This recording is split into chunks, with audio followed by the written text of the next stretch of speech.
Good evening, everybody. Happy Valentine's Day. I think Maria's dressed in red. She'll have to, she's dressed for the entire town board. She has the red on for all of us. Thank you, Maria. You're welcome. I do have my red AARP card handy. There you go. Showing the love. Well, welcome everybody to the regular bi-monthly town board meeting for Monday, February 14th, 2022. I'd like to call this meeting to order at 7:01 p.m.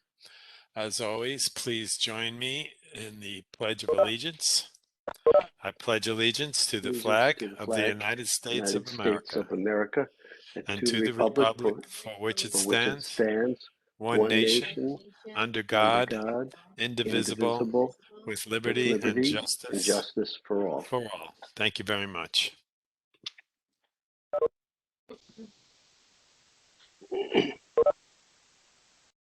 we're going to start out tonight's meeting with a presentation by Jeff Demansky from Hudson Valley Energy.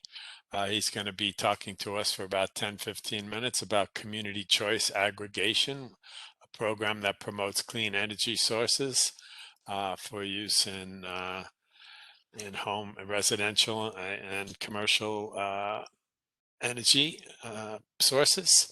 So, Michelle, would you like to introduce Jeff and tell everybody how you're working together? Sure. Yeah, Jeff and I have met through the Orange County Climate Smart Community Task Force. Jim Hayes and I are on that, and Jeff meets with us regularly. And his role will be, and is for other communities, to facilitate the public outreach, the education of the public about community choice aggregation, which is kind of simply put bulk buying programs for energy. And then the administrator that he works with is Joule Energy, Joule. And so Jeff is from the nonprofit that helps with the education. And so, Jeff? Thanks so much, Michelle. Okay. Is it okay if I share some slides? Please do. All right, thank you so much. So thank you all for having me here tonight. I very much appreciate it. I will try to be succinct. I'm here talking to you during a month when I think it's probably one of the most auspicious months to talk to you about community choice aggregation because of the utility rates being what they are in the headlines. But I'll start from scratch, and I will, that's a teaser, I guess, to look forward to a chart that I will share that shows how these programs are performing here in the Hudson Valley in terms of electricity supply rates. But I'll do a bit of an overview and answer some questions that are very common and that in my conversations with Michelle and with Jim, wanted to make sure that we definitely answer and cover, which are commonly asked by community leadership for very good reasons. So this is an overview of community choice aggregation in New York State, and I am the executive director of a nonprofit in partnership with one of the administrators called Joule, as Michelle talked about. And our role is, as Michelle described, to be there not only to do the outreach and education, but to be a resource to the communities throughout the life of the programs. So it's a lot of fun in that way. We've had literally thousands of interactions with community members in these Hudson Valley communities where we're working on these programs. Helping them understand what is often a commonly overlooked issue, utility bills, and some of the complexities about the opportunities that are out there. And there are good opportunities in this really never-changing space, which is a surprise to a lot of people because people have assumed the utility bill is the utility bill and it hasn't changed in decades. And maybe to some degree that was true for 20 odd years ago, but in the last 20 years, it's been exciting and changing. And community choice aggregation is one of these very interesting programs that's been enabled by the state. So what is community choice aggregation? This is a very busy slide. Let me walk you through it. So this is my definition slide. And I give you in the middle paragraph there, the definition, and I'll do that. But then I'll also talk about in the box on the left, why the state has enabled this, why they're promoting it, And then something I've added on the box on the right, the middle right, are from the leadership perspective, why should leadership step forward and offer this to their community members? And so I'll cover that. But I'll start at the bottom before I hit the definition, just to note that community choice aggregation, I'll explain that it's based on something that has been available to every utility customer since the late 1990s. This idea that that leadership in communities can step to the fore and offer this basically this bulk buying and vetting of opportunities for their community members was only enabled in the state in 2016. And so that's when it all started with communities here. And what community choice aggregation is, in a nutshell, it's a policy that enables municipalities to determine the default energy offerings in the community for their residents and small businesses and other organizations. And I'll try to really repeat this many times and try to be very clear. It is largely the focus has been for electricity supply rates, how much people pay for how and where their electricity is made. But the state is also very excited that this can be a vehicle to encourage people to not overlook the benefit of community solar.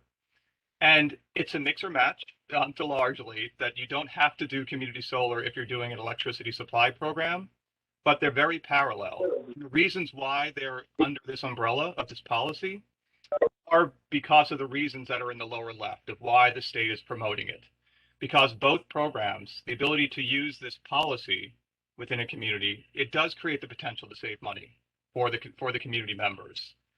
And both of them can be utilized. And it's the reason I'm involved in this. I've been working in the environmental field now for 30 years. It's because it's a very powerful way to support the generation of clean energy within New York State. It's the power of the consumer saying how and where they want power made and what they want to support. At the same time, I'm sure people are familiar with the fact that there's a lot of bad actors in the energy marketplace, and there's a lot of manipulation that can happen. The CCA program, as structured by the Public Service Commission, is very transparent and very community member protective. There's no contract for community members. They're not locked into anything, and it's very transparent. And the leadership team, including the leaders of the communities with the administrator they choose, vet the opportunities. So why should a community leader act for this program to offer this new default setting? When the underlines word default there means that this is a new default option. It's something that people are given, and they have to choose not to participate in it if they don't want to, which they can do at any time. But the reasons why I find it to be really a worthwhile effort for leadership is one, because it does protect consumers from the bad actors and from making missteps in the energy marketplace. And those have been quite prolific over the last couple of decades, that there have been bad actors who put people, especially vulnerable people who are not paying attention for various reasons, into bad situations that can be very costly for them in a number of ways.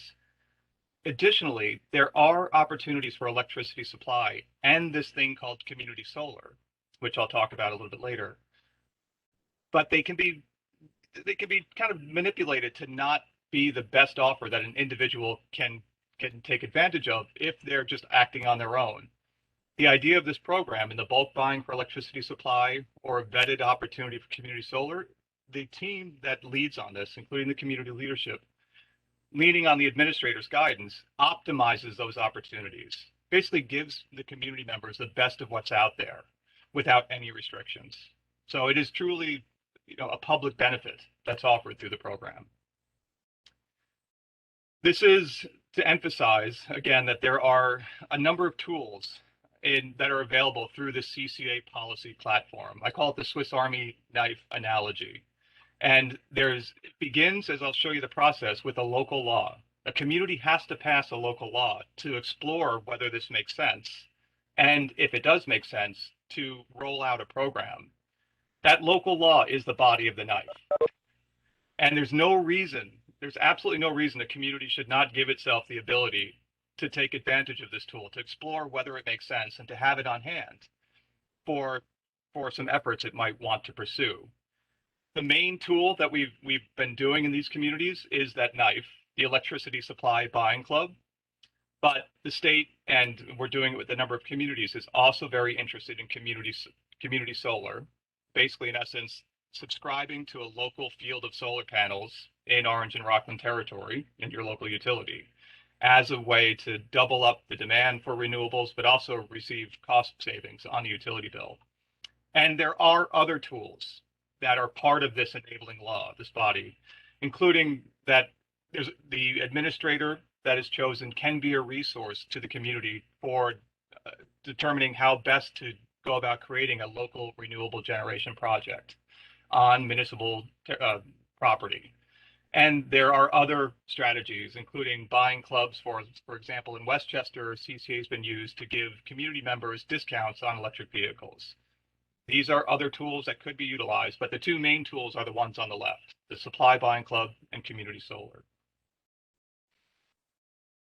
This slide looks a little busy, but I call it my menu of electricity supply options. So just talking about the knife, it's worth visiting this menu of options that every utility customer has available to them in a CCA community.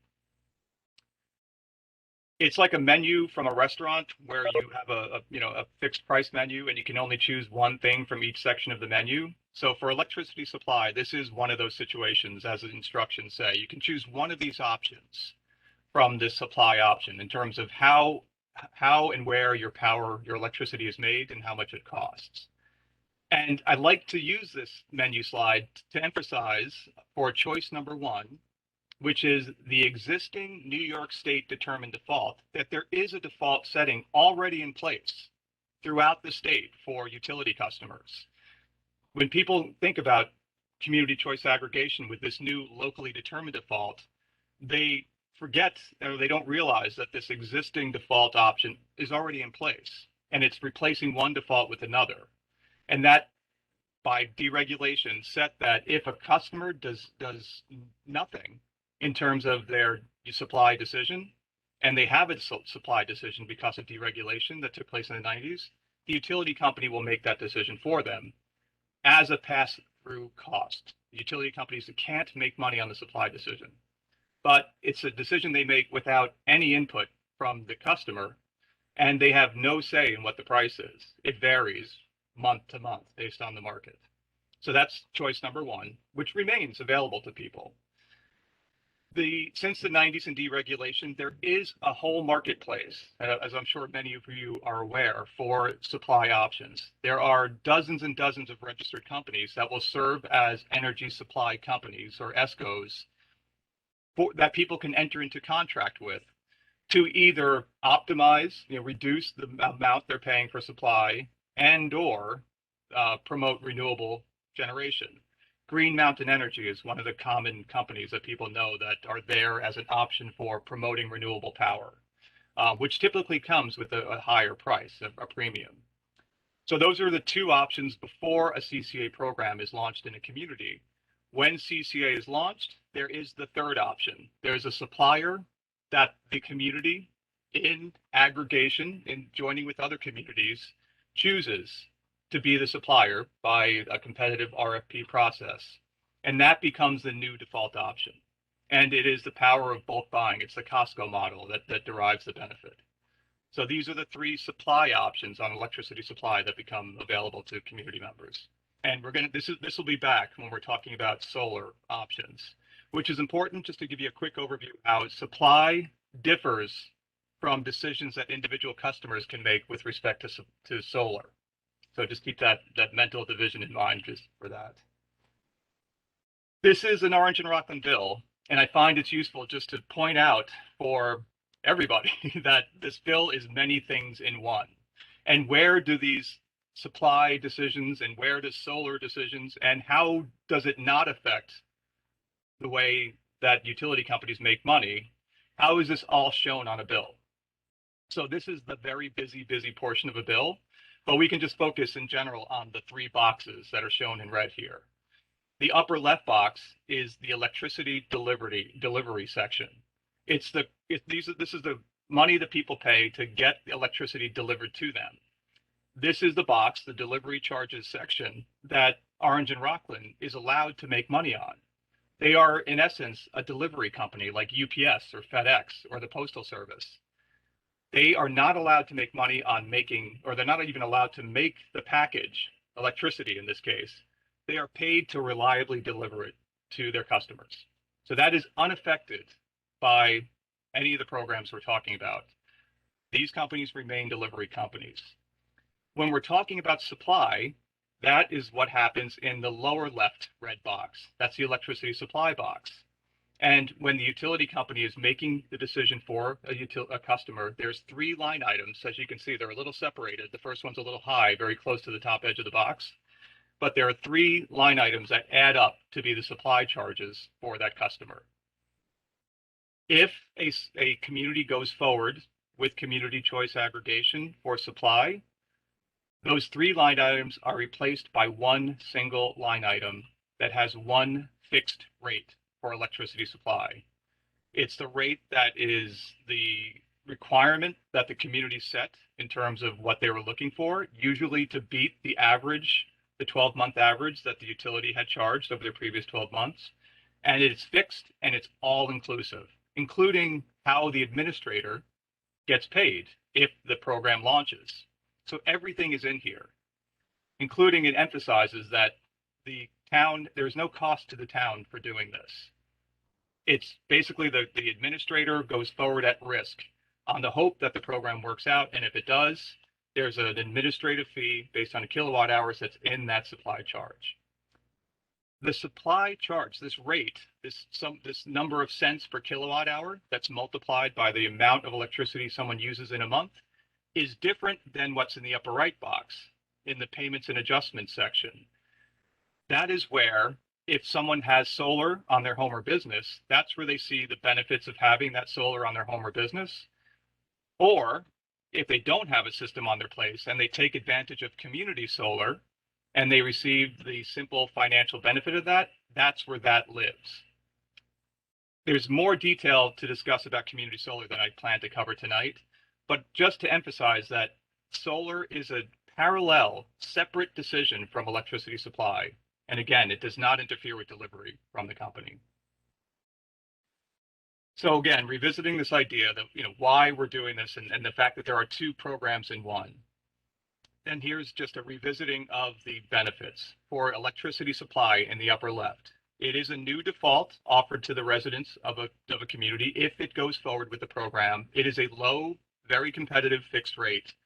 And even though it's a new default, anybody could opt out at any time. And if you remember my 3 option menu slide, anybody could opt out of the CCA choice and to do one of the other 2 choices, always available.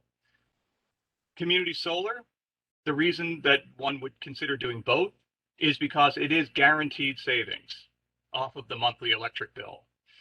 It's that guaranteed savings that usually raises somebody's hackles because it sounds too good to be true. But it's the reason the state is interested in using the CCA mechanism to encourage community members to take advantage of this community solar mechanism, particularly because the state and the administrators working on this are interested in using community solar to prioritize benefits for low-income community members.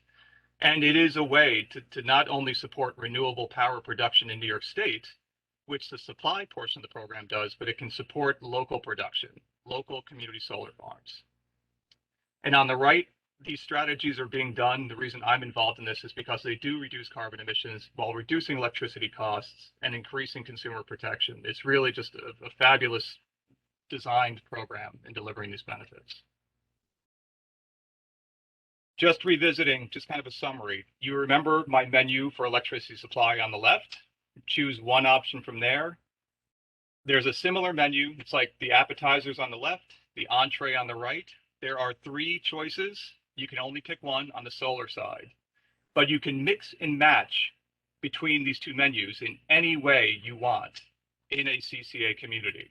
So community members are completely unrestricted and they can take advantage of any choice they want. On the solar side, the choices they have are 1, to do nothing at all about solar. So there's nothing, people do not have to do something about solar. Or people can put solar on their home or business, and many people have been doing that for years, and people are considering it. Or the community solar option is available for people who are not in choice B. So you can't do B and C, to emphasize that. but B and C mix and A mix with any of the choices on the left.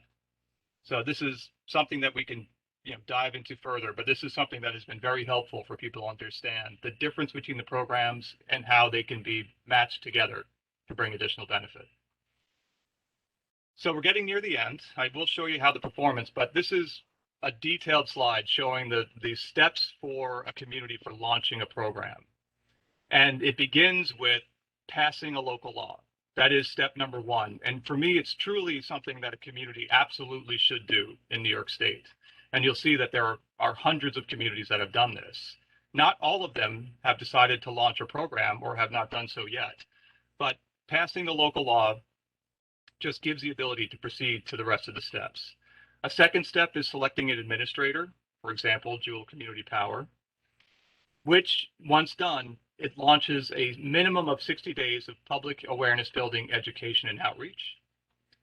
This is overseen by the Public Service Commission and the Department of Public Service. So the efforts done in the outreach and education need to be shown to the Department of Public Service to get their approval, which allows to move forward with identifying how much demand there is in the community, which goes into the request for proposals, which gets issued for electricity supply.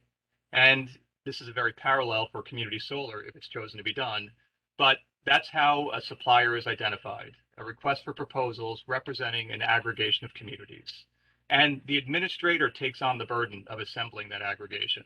It's not up to the town to worry about that. That's the beauty of picking an administrator who's working with numerous communities. These steps I just lined out are all in this box, and they are in the no commitment box. It's important to know that a town does not have to launch a program if it picks an administrator, if it does outreach and education, even all the way through the process of discussing and developing the RFP with the administrator. This effort of doing the RFP is done with knowledge of both how the public responded to the outreach and education and the status of the energy marketplace, what the rates look like, or how much is available for community solar if that's of interest. A community does not have to proceed outside this box. But if the market looks good, and if the community likes the elements of the request for proposals, kind of the lines in the sand that are drawn by the RFP, that's when you step out to issue and potentially accept a proposal from an RFP issuance, which leads you down towards an active program. And I won't go into the additional steps here, but I'm happy to answer questions about them. We can dive in deeper at a later date if you'd like. And I do believe, and I have experienced this numerous times, it is good to have multiple conversations about this, but that could be done through step 3, the public awareness building, education outreach effort. Again, I emphasize in the lower right, there's no direct cost for any of these steps for the town. For timeline, to get a sense of how long this takes and what's happening right now, we are working with an aggregation of communities to launch a program that we anticipate will be live by November of this year. And so there's a number of communities that have passed the local law and selected Jewel as administrator, and my nonprofit goes with that because Jewel chose me to be the local program manager. And we're about to start the public awareness and education efforts in these communities, which will start probably towards late March and run into May, which will allow the issuance of an RFP in July with welcome letters sent out to every eligible customer in August, and then a live program. The transition of the program rate to the Orange and Rockland bills or the Central Hudson bills for the communities in November. And not to put any pressure on, if there was urgency, there is ability for Tuxedo to join this aggregation. It would take some really concerted effort, rapid actions, but it could be done.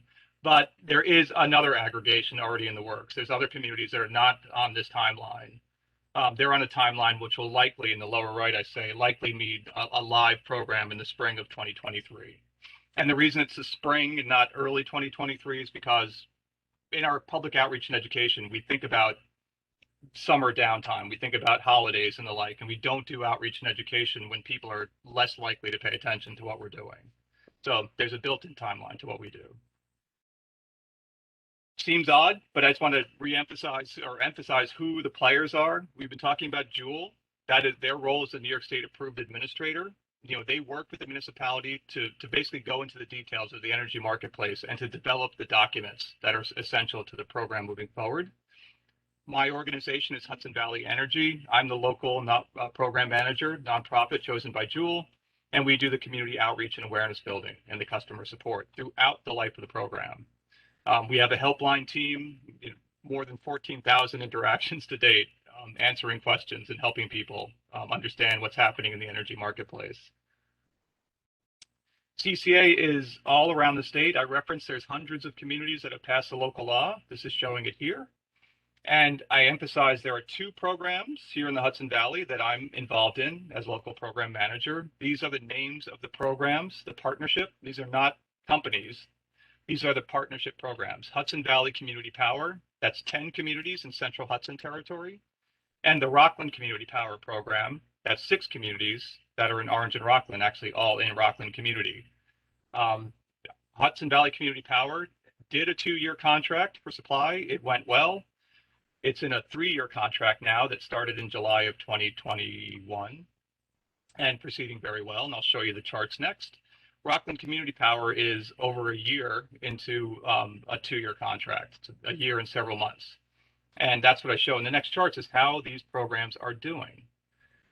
So just in brief, the color coding is the same for these 2 charts, but this is the Rockland Community Power Program for these 6 communities.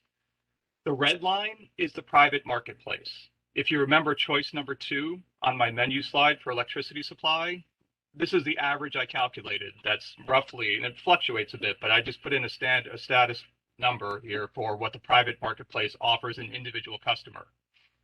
Our program rate for 100% renewable that we got through the RFP process is the green line. It's about 7.2 cents per kilowatt hour, and that stays the same for the whole 2 years of the contract. The purple line, we also offered a not 100% renewable rate to the communities if they chose it. It's not the default, but it's there as a choice if some community members wanted a cheaper option. But the big bang for the buck of a program is the difference between the green line and the red line in particular for a private customer. But also, of course, how does the green line and or the purple line compare to the utility rate? And that's what the yellow line is. That's the month by month rate from Orange and Rockland. And you can see fluctuates every month, but the average of that, the running average is this blue line. And you can see that started out a little bit low in the beginning, but the average is well above our program rates. So this program is delivering beautifully for the community members. This 7.07 cent number for the utility at the end is kind of an aberration, and I kind of expect that to be corrected because of the oddities that are happening in the energy marketplace. But you can see that, again, on average, this program is working quite well, despite some of the strange things you hear about. But beautifully, the program does protect people from these crazy utility rates that are in the news quite a bit around the country and here in New York. Demonstrated by this very, very strange graph for the Hudson Valley Community Power Program, which I'll just show you as my last slide here. It was such a great slide that looked a lot like the Rockland Community Power slide when we looked at it before January. But you might have heard that the Central Hudson rate jumped all the way up to 22 cents per kilowatt hour in February, and that just happened about 4 or 5 days ago. So it's made my graph look very flat. But in essence, it's the same story as the previous slide in the sense that even before the high rate in January of 11 cents per kilowatt hour, the program was doing very well for the community members. The average, almost from the start, was right above our program rates, and it stayed above. The blue line is above our 2 program rates. The green is 100% renewable, and the purple is a standard. But an interesting message here is that, and there's been many community leaders who are very happy about being in this program when people have been calling them concerned about what's happening with electricity rates, and anyone involved in the program is protected from these crazy price fluctuations in the utility rates. And we're having a lot of people join who either opted out in the beginning or are jumping out of other arrangements. So anybody can join our program at any time. Not only can they leave at any time, because there's no contract commitments, they can join at any time. So that's thank you. I went a little bit long. I apologize, but that's what I wanted to share tonight. Happy to answer questions, and again, I'm happy to come back and dive into any of this deeper too. So I'll stop right now. Thank you. Thank you, Jeff. That's every time we see it, I think it becomes clearer to us what it's all about. And I'm sure the public will benefit from a series of educational meetings. Would the board like to ask any questions now, or would you like to think about it all and have Jeff come back? Ken? Thank you, Jeff, for your presentation. I think I'm unmuted. Yeah. So you mentioned the fixed rate, and I think you mentioned it would be for 2 years. Is that how long the rate is fixed at? It can be the contract for Rockland Community Power is 2 years. The first contract for Hudson Valley Community Power was 2 years, but the current contract for Hudson Valley Community Power is 3 years now. When the RFPs were issued, a spectrum of times are offered, and it's a matter of a collective decision about what's best. I mean, there were 12-month offers, there's 18-month offers. We haven't seen more than a 36-month offer yet, but it's very feasible, especially as there's more comfort. So it can be really desirable to have a longer array, especially when the market's very favorable. And is Jewel obligated to choose renewable sources? Only so obligated. I mean, that's the interest of why they're involved. It's not required. For example, we had the the slight aberration, but Orangetown is one of the 6 communities in Rockland community. They have the 100% renewable as an option, but of all the 16 communities we're currently working with, they chose, because of when they started and some of the oddities in the energy marketplace, they chose to have the standard option, that purple line, as the default in Orangetown. But the discussions that are happening lately is they're approaching this year the decision to renew with the other communities in Rockland and with addition of other communities. And there is an expectation that they'll go with 100% renewable as the default.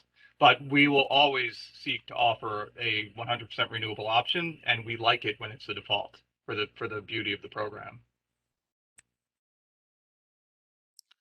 So what happens if we contract and we set a rate, a fixed rate, and all the energy rates go up? And so how does this not crash and burn, that the energy supplier has committed to provide us with energy at a fixed rate and their expenses go beyond what they're collecting from their customers? They are committed. They're locked in. So they have no choice. And they're vetted very carefully by Jewel. Jewel does a multiple request for process. They do a request for qualifications first. And they have a bullpen of companies that have been vetted through that. Then they do a request for information. Actually, I forget which one that comes in which order. But they very much vet these companies for financial viability. And then the pool, they know they'll have a viable pool to issue a request for proposals. So there's a confidence in the viability, the financial viability of the companies that are bidding to be suppliers. The contract that is in place, the supply agreement, allows transfer for protection to communities from the winning company to another company at the rate that was agreed upon. So it is transferable should something strange happen. This is not the first time we've had this question. The reason I know the answer to that, it hasn't happened, but it is possible. So from the sake of, just if the marketplace, as we're seeing now, goes crazy, they are protected though. When they bid, the reason you can have the beauty of this program, it's based on that opt-out on the default. It allows the suppliers to forward bid, basically to secure in the marketplace, to hedge and lock things in. So they're protected too from the crazy fluctuation. So they should know what it is going out for the duration of the contract. The question you didn't ask is, what happens if the utility rates, it's no potential damage to the supplier, but what happens if the utility rates dip way below the program rates? What we say there is community members can opt out. And there was some oddities that happened with the pandemic. during the first 2 years. We did see utility rates dip below our program rates. But it all stayed very, compared to the craziness we're seeing now, it all stayed within range, very competitive. And in the end, it turned out to be advantageous still for the community members. And the community's renewed because the program worked out so well. Thank you. Any other board members have a question now, or do you want to take another look? And Jeff, well, this is recorded, but could you also send us your slides? Absolutely, yes. Okay. Good, I I'll have do no that. question at this time. I think, I mean, I think it's a win-win situation for the town, but that's just my opinion. Well, I have do some agree with questions. you. Yeah, I have Deirdre? some questions, but I do agree that looks like a great program. But if I could get your email address and I could just, I wrote down a bunch of questions just because this is really the first time I really sort of digested a lot of it. So I'd like to just ask some basic questions. And if I could just send you a quick email, would that work? Oh my God, absolutely, yes. And there's my email right there, but I'll also send it along with the slides to Michelle and she can I forward it to got it on everybody. the slide. So if you send the presentation, I just have a couple questions, pretty basic stuff like Sure. why wouldn't somebody pick the solar option, things like that. But Yeah. It's a conversation. yeah, well, I just would like to just flush out a couple of my questions. So Absolutely. thank you. Well, I guess the board can just discuss when we would like to move forward. Well, we have something on the agenda tonight to ask Howard to draft the local law that you mentioned and start the process. So once we get that, then we can discuss with you the next steps. Once we get the law, public hearing on the law and get that passed. Wonderful. Thank you so much. Thank you for having me here tonight. Very much appreciate it. Well, we Thank you, Jeff. appreciate your coming. Thank Thank you. you so much. We'll talk Forward soon. to next steps. Thank you. Okay, I'm going to bring us back to our agenda items. I didn't get a chance to read them earlier. So we have 4 agenda items. A refunding bond resolution, which you'll hear about in detail. We're going to review the proposed compensation for the new position of alternate planning board member. We anticipate approving a game of chance application for Onyx and Breezy Foundation, and we expect to approve a towing license permit application. I guess we'll open it up to any public comments on agenda items. Again, we will be discussing them at length, and so if it's just a general question about what it is, that'll come up when we actually review the agenda items. So, but I'll pause for a second.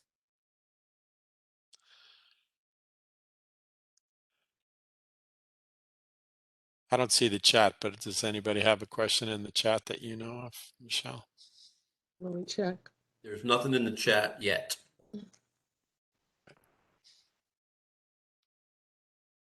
Just a thank you to Jeff from Lynn Kelly. Okay. That's true. Sorry. There are no questions on agenda items in the chat. Okay, let's move on to agenda item number 1, refunding bond resolution.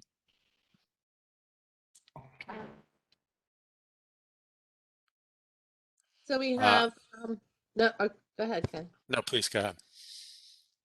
We have Richard Tortora and Diana Castaneda from Capital Markets. Capital Markets is and has been for a long time the financial advisor to the town of Tuxedo. And Ken, I'll let you give your introduction. Yes, thank you, Richard, and I'm sorry, Diana. Diana. Diana. Thank you, Diana. Thank you, Richard, for coming. And advising us as to the opportunities that are available to us now. As Michelle pointed out, Capital Markets Advisors has worked with the town back in 2003 and 2014 in the development of bond opportunities. I understand that April 2022 is a date that makes our bonds callable, that has made this opportunity available to the town. And I think that's Richard and Diana, what you're going to explain to us today, what the opportunities are, the timeliness of it, and what the anticipated benefits could be. So let me turn that over to you, Richard and Diana. Very good, thank you. And again, I'm Richard Tortora. I'm the president of Capital Markets Advisors. What our role is for the town is we serve as an independent registered municipal advisor, which means we're registered and regulated by both the Securities and Exchange Commission and the Municipal Securities Rulemaking Board. Most importantly, perhaps to you, is our role is to serve as a fiduciary to the town, putting your interests above everyone else's in the transaction, including ours, to make sure you get the best result. So the opportunity that we are talking about tonight has to do with two series of outstanding bonds. The town issued bonds both in 2003 and in 2014. My firm served as the financial advisor on both of those issues. And when we issue debt on behalf of a public jurisdiction, we always reserve the right for the jurisdiction at its option to call in and refinance that debt if it's economically attractive for it to do so. So as it turns out, interest rates currently are quite a bit lower than they were both in 2003 and in 2014. And as the supervisor said, the call date for the 03 bonds, they've been callable for a number of years now, but the 2014 bonds are first callable in April. So our intention would be to go out into the market, into the competitive bond market. We'd circulate an official statement, which we would prepare, and a notice of sale, which we would work with your bond counsel, Hawkins, Delafield, and Wood to prepare. Would circulate those documents to the investment community, maybe market them for about 10 days, and then on a certain date, we would receive bids for the purchase of all of those bonds. Prior to selling the bonds, we would go to Moody's Investor Service and get an updated credit rating for the town.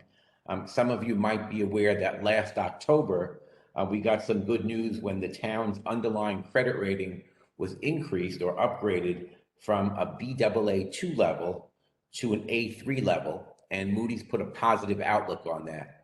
So that's certainly good news, because there's no greater impact on your cost of capital and your market access than your credit rating. So at an A3 with a positive outlook, we're confident that you would get good market support for this issue.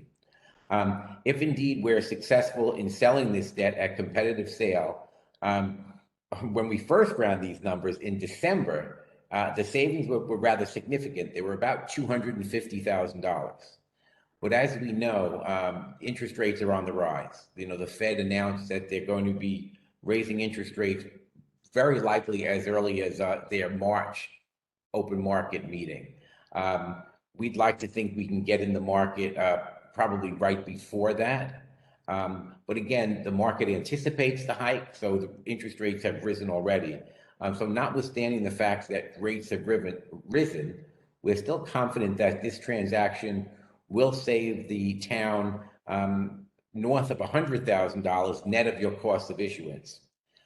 When cost of issuance, when rates move as aggressively as they have the last couple of weeks, we keep a very close eye on the market. We try to accelerate the timeline.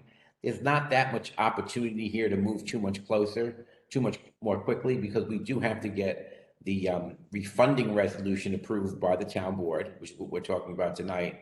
Then we typically publish that for a 20-day estoppel period, and we have to get a credit rating. But we certainly can be in the market next month.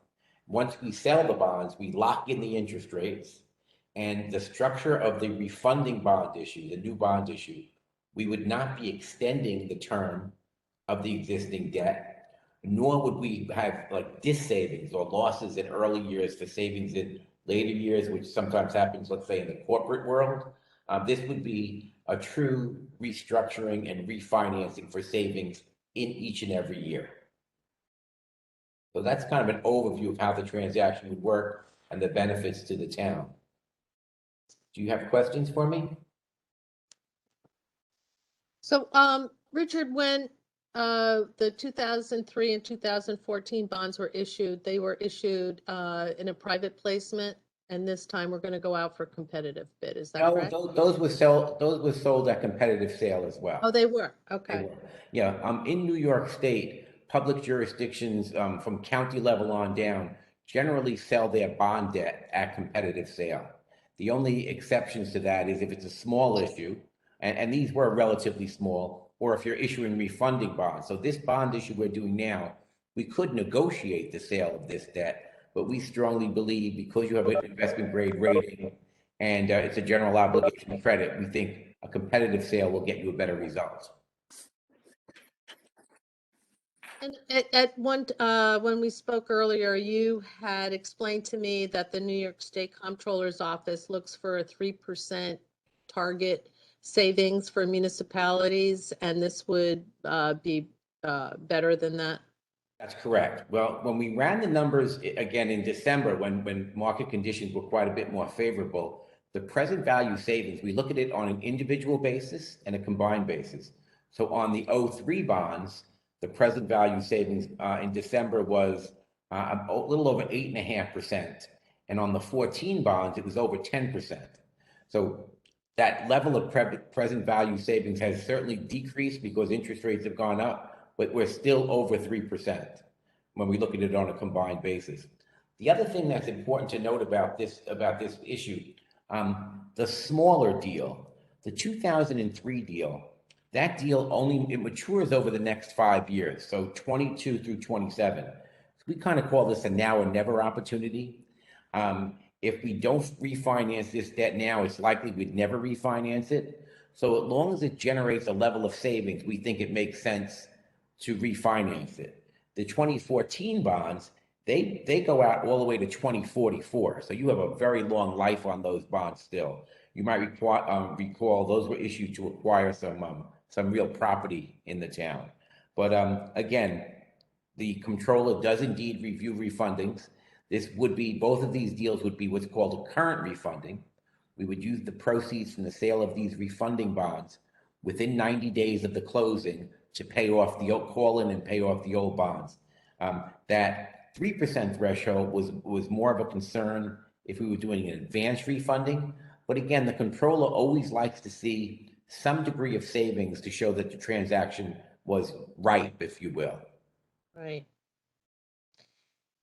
And since the savings are greater on the 2014 bonds, would it possibly make sense just to refinance those?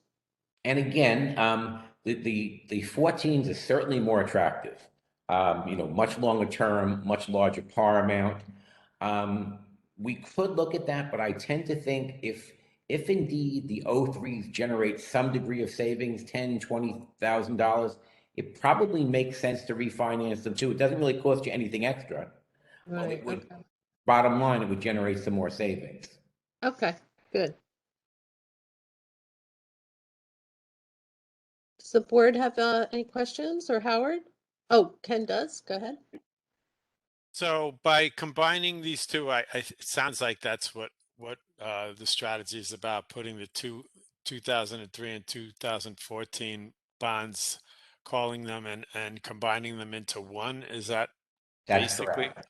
That's So, correct. and you mentioned that we're not extending the term of the bonds, but wouldn't the 2003 bond be extended because it's been out there a lot longer? Well, for internal purposes, you would actually have two separate amortization schedules.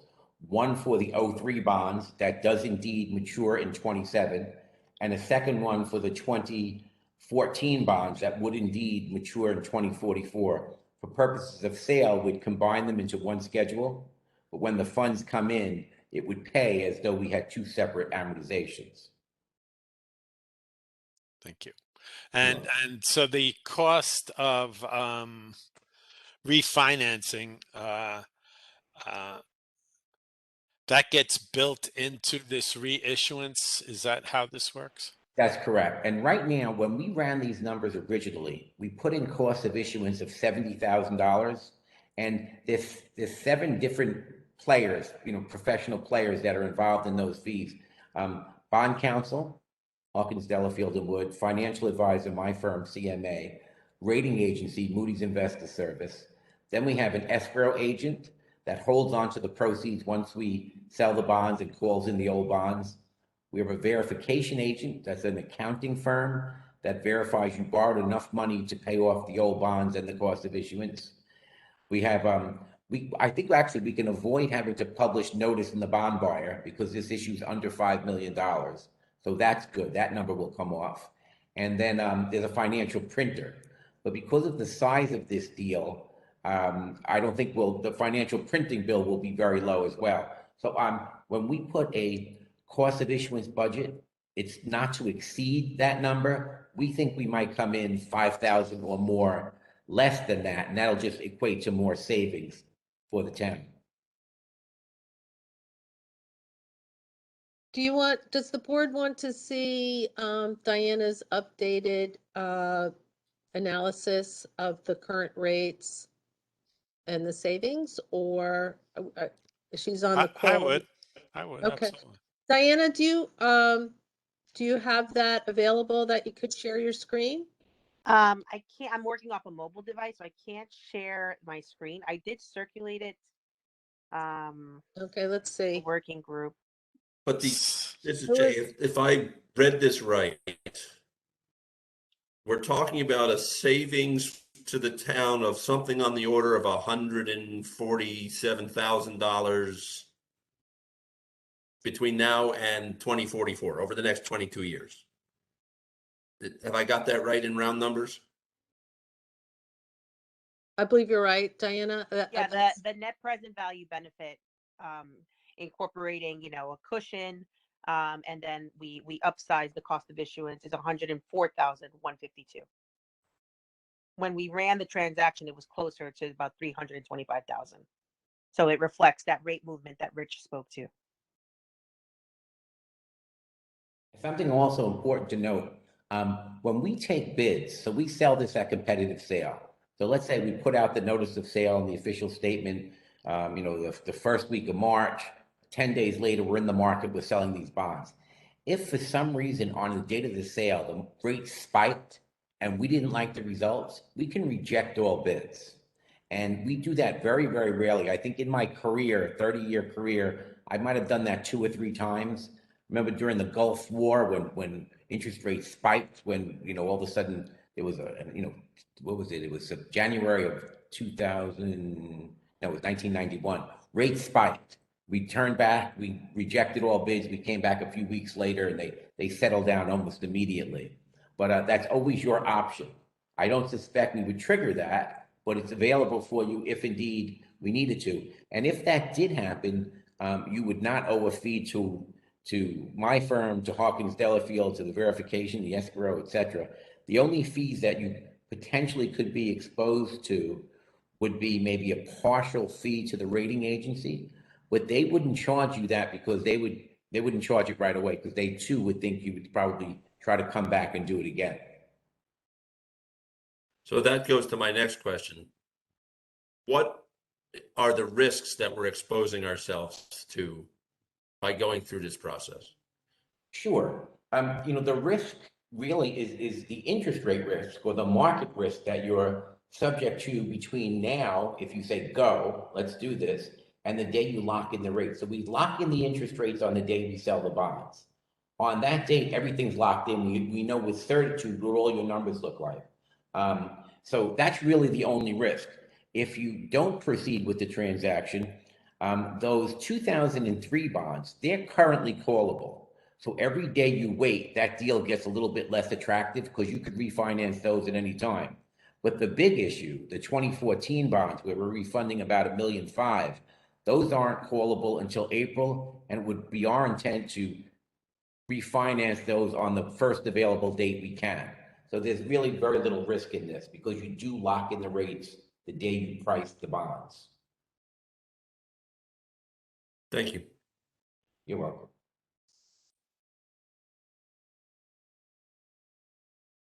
So I think what's being asked of the board tonight, if I'm correct, Michelle, is you do indeed have a refunding resolution that was prepared by bond counsel.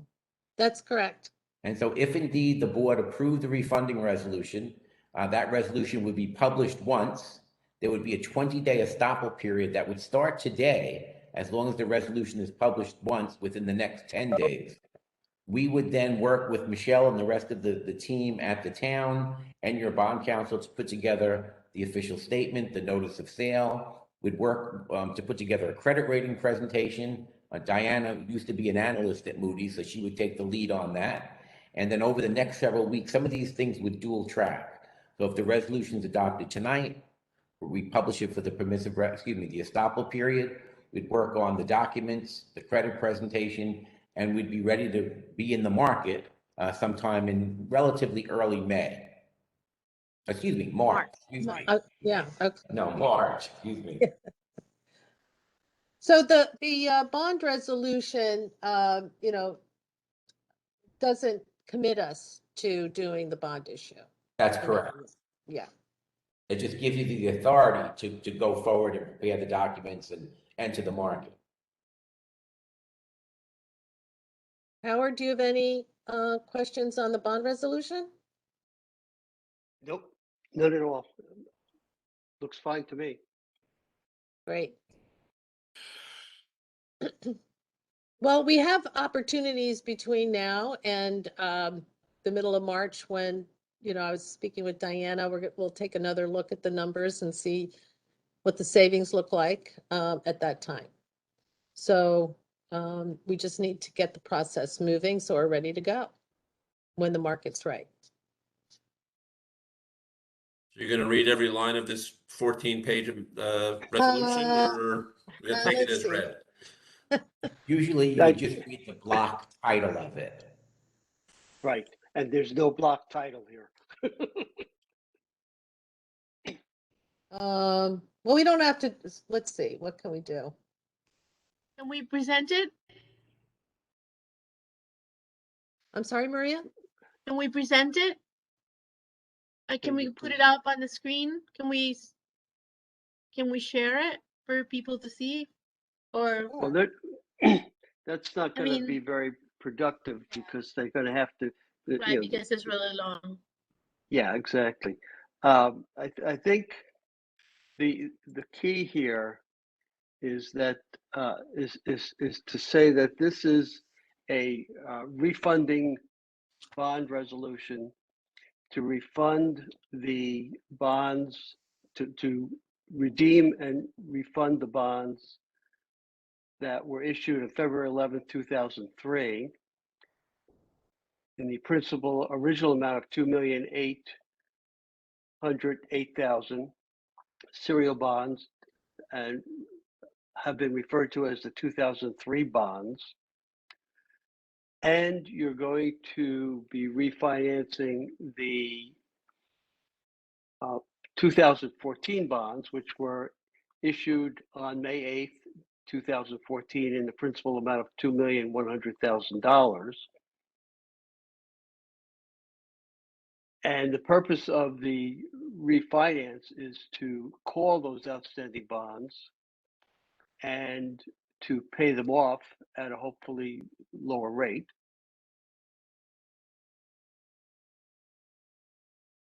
And let's see, you're not extending the maturity dates of the bonds. Those remain the same as originally issued. And the bonds will be subject to New York State law regarding the form of the bonds.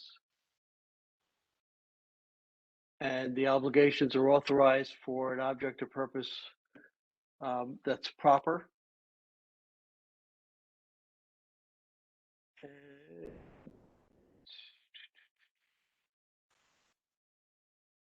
The bond resolution will take effect immediately, and the clerk is authorized to publish the resolution, which is before you, in summary, together with the notice that's been provided by bond counsel. I'd I like move to make a that. motion to, if I may, I'd like to make a motion to adopt the resolution as presented by Howard Potter. Do I have a second? I'll second that. Discussion? So Howard mentioned hopefully the rates would be lower. But I heard earlier, the controller's guidelines that this has to be at least a 3% positive transaction for the town. I guess over the full maturation of these bonds. And is there somewhere in this? Believe me, I was reading it, but it's not the easiest read for somebody No, the not. 3%, the 3% isn't referenced in the bond resolution. It is or is not, Howard. I'm sorry. It Is is not. Is not. But isn't So- it mandatory? It's No. mandatory that you have a minimum of 3%. It's actually, it's permissive. It's at the controller's option. That's kind of the rule of thumb savings that he likes to see. Again, typically in an advance refunding. In a current refunding where you can refinance the debt at any time, the threshold is just more lax. But that's his rule of thumb. Yeah, it's not a mandatory provision. Correct. Okay, then I misunderstood that. Okay, thank you. I think the town board is looking for some kind of a threshold of this is worth our while, so to speak. So- And how do we kind of lock that in? Well, you won't authorize going forward with the financing if you don't like the rates. Right, on the day of sale, we'll present all the rates to you and tell you what the level of savings are. And at that point, you say yay or nay. Right, you'll say, let's close or we're not closing.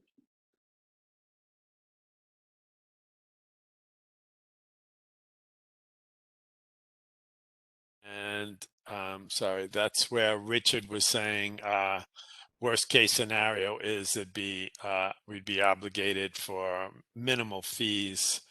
I think you said with maybe the Moody's people or Right, typically they would charge you a portion of the fee, but they don't charge you right away because if you did reject all bids, they would expect you to come back at some point. So they might give you 6 months to try, to come back into the market. If at that time you don't, then they would send you an invoice for a portion of the fee. Richard, would it be worthwhile to take a look at the market before you go out for bid?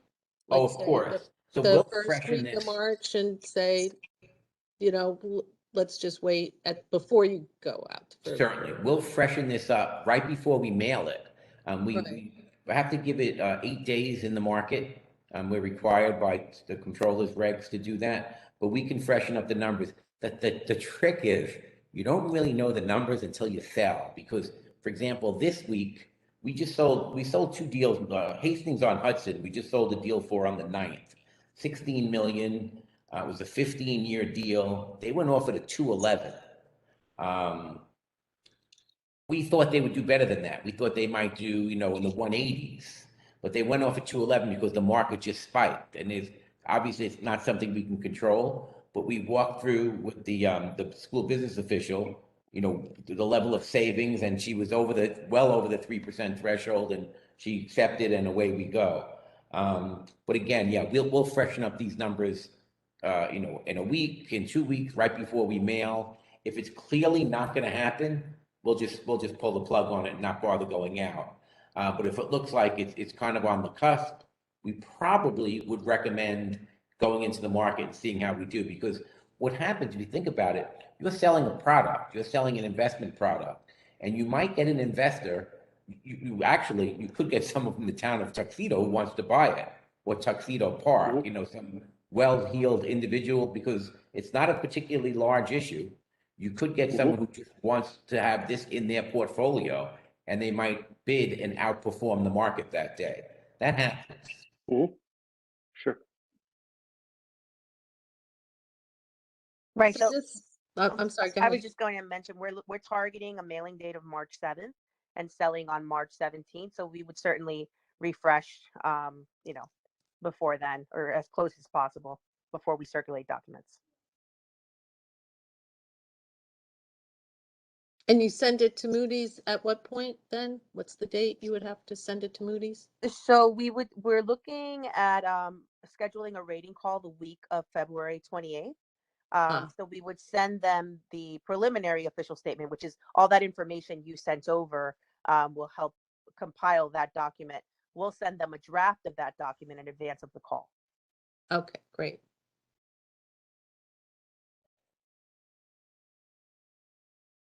Any other questions from the board? No? All right, well, I have a second, so I'll do the roll call. Ken English, Aye. Jay Reichgott, Aye. Deirdre Murphy, Aye. Maria May, Aye. and myself, Michelle Lindsay, aye. All right, thank you. Thank you, All right, Richard thanks, and everyone. Diana. Thank you, everyone. Thank you. Thank you. Bye-bye. Bye.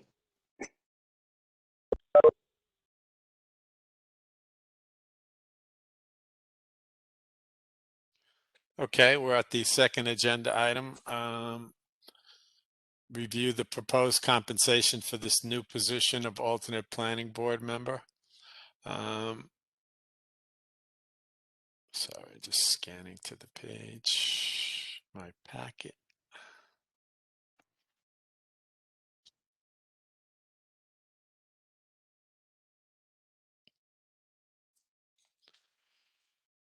So very recently, the board voted and approved the addition of an alternate planning board member. This is a position that it's a one-year term, and in that approval of this new position, the rate of compensation typically is not added in that type of a resolution. It's typically done in the reorg. And of course, this is a new position, so that was not included in our January 11th reorg document. So I'm going to make a motion and ask for a second in just a moment that the town board of the town of Tuxedo hereby approves compensation for the position of alternate planning board member be set at the rate of other planning board members, and the 2022 rate is $2,938.08. Do I have a second on that motion? I'll second. Seconded by Maria May. Let me open this agenda item up to discussion. No comment from me. I'm good. I'm good.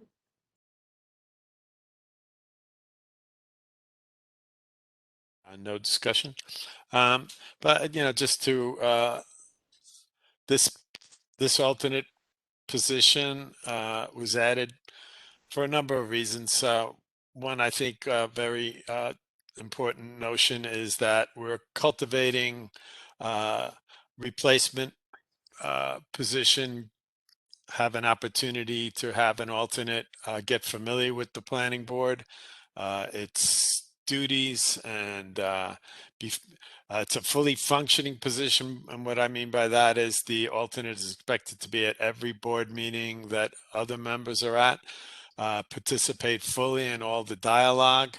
It just would only be a voting position in case of when there is a need for a quorum.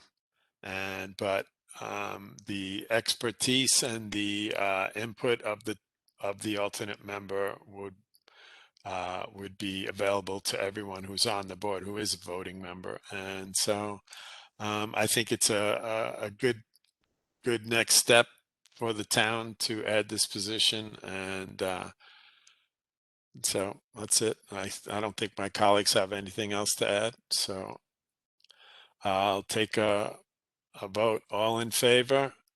Raise your Aye. hand. Aye. Aye. Anybody opposed? No. So this passes unanimously. Thank you. Agenda item number 3, a resolution to allow a sale of raffle tickets by the Onyx and Breezy Foundation in the town of Tuxedo. The Onyx and Breezy Foundation provides funding and support to, there's a bunch of things they do. I'll just read them quickly. Spay and neuter programs, rescue of animals from kill shelters, food, medicine and supplies, cancer research, medicine and equipment for military and police canines, equipment for medical facilities, puppy mill rescues and disaster relief, shelters, rescues, foster groups and sanctuaries, pets of individuals where medical hardship is present, helping the dogs of veterans suffering from PTSD, other endeavors that benefit the welfare of animals. Their website is onyxandbreezy.org, ONYX and breezy.org. I think this is a charity that's been operating under these allowances in the town of Tuxedo for many years. I'm sure Marissa's on this call. Marissa, do you have any additional background you wanted to share with us? Yes, it's an annual fundraiser that they have on behalf of this foundation. Onyx and Breezy were the names of dogs of Tuxedo Park residents, and they raise money every year by selling raffle tickets. They hold the raffle typically the end of June, and New York state law requires anyone that hosts Game of Chance games to obtain a permit through their town where they're selling the tickets. And they fill out the application every year. The state gets a portion, the town actually gets proceeds as well, and they keep the rest. Sounds like we had a barking dog seconding that motion. So how could He I votes refuse yes. now? Sorry. Really? I'm going to make a motion and ask for a second that the town board of the town of Tuxedo does hereby consent to allow the sale of raffle tickets in the town of Tuxedo by the Onyx and Breezy Foundation during the 2022 calendar year in accordance with section 189 subdivision 13 of the general municipal law. Do I have a second on that motion? Second, me, Deirdre. Oh, thank you, Deirdre. Okay, I'll open it up to town board discussion, if there is any.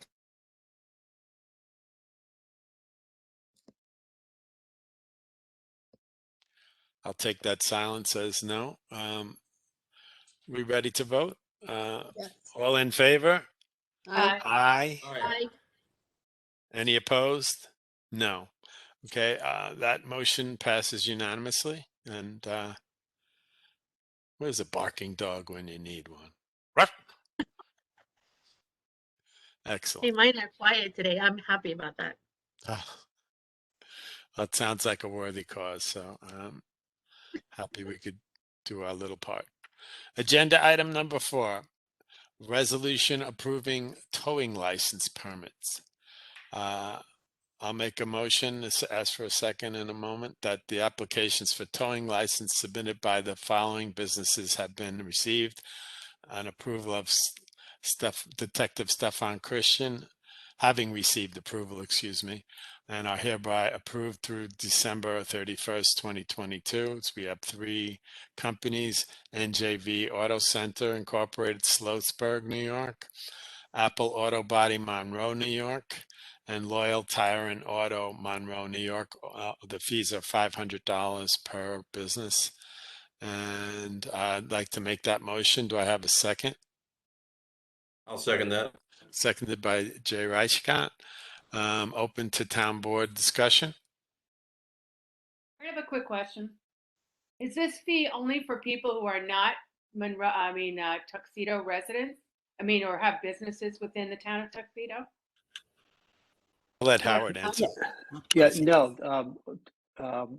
Any business that is towing vehicles in the town has to be licensed, and so this is they apply annually for their license, and Okay. as long as the license is, in proper form, the application's a proper form, they have the proper insurance, and they have a track record of, no real complaints about their operations, they typically will be awarded another license. I see. So the towing companies that exist in Southfields, are they part of this? I mean, are they asked to get They, permits? yeah, they would be licensed as well. Okay. Yeah. But how long- And if somebody, if a tow company wants to be on the what's called the tow roster, where they get called by the police to come in an emergency situation when somebody that's in such a situation doesn't have a tow company that they know of that they want to call, to be on the roster, you also have to be licensed. So is there a list of companies that are legally, that have permits that they can use towing in Yes. Tuxedo? I see. Okay. Howard, do different companies have different expirations of their permits? Is that why we seem to be No, approving permits throughout the year? it's typically an annual. It's typically an annual license. The resolution says through December 31st. Yeah. Right. We did this last meeting. Yeah. with For one one company whose Freeman. name I don't remember. And the Yeah. comment at that time was these guys were coming, they just hadn't gotten their paperwork and their Yeah, vet that's hadn't probably finished what I yet. forgot. I'm just trying to Right. Right. my mind around it. Yeah. I remember from previous years, these are the typical people on the list.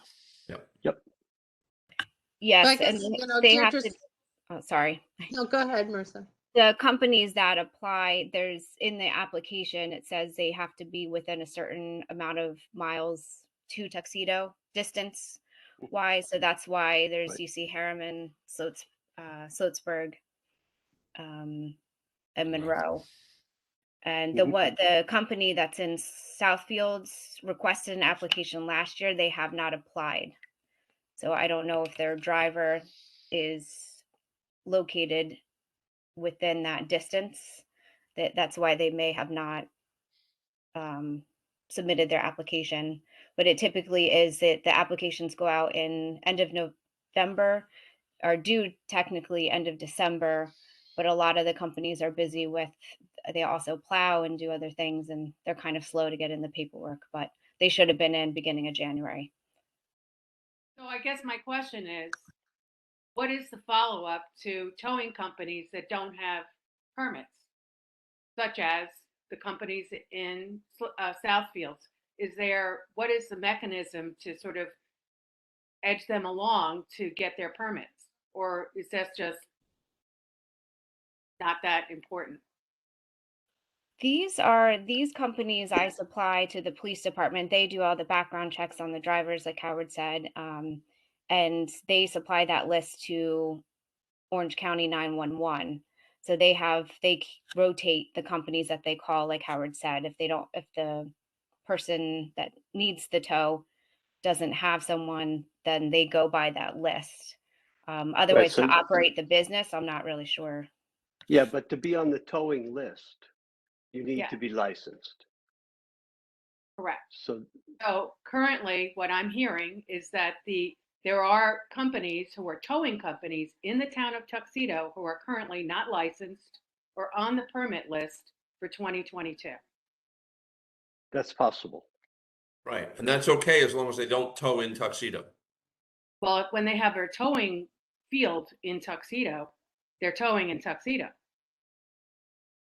So Yeah, but they may, my question is, how does that followed up? How do we ensure that the people who are towing in Tuxedo, who actually have, parking lots where they're towing people into in Tuxedo, if they don't have a permit, how do we get them to get a permit so that they're up to code?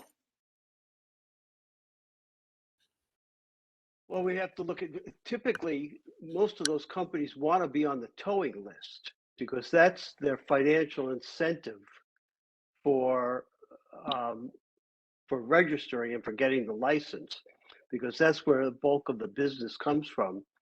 Is, if you're in the towing business, you want to be on the call list so that you get the calls. And if the only way to get on the call list is to be licensed, that usually provides the financial incentive to make it happen. We haven't had a situation in the past where we've ever explored going up to a company that's not licensed and not on the toll list to push them to get a license. We can certainly look into that. The company in Southfield is not on the call list. Right, they Right. pull from, they tow off the New York State Thruway. So they're not on the Tuxedo call list. Right, but if someone called their company and said, we want you to come, but I know they're not on our Tuxedo's call list, distribution list. Do they, but I guess, I'm sorry, but maybe I'm just confused.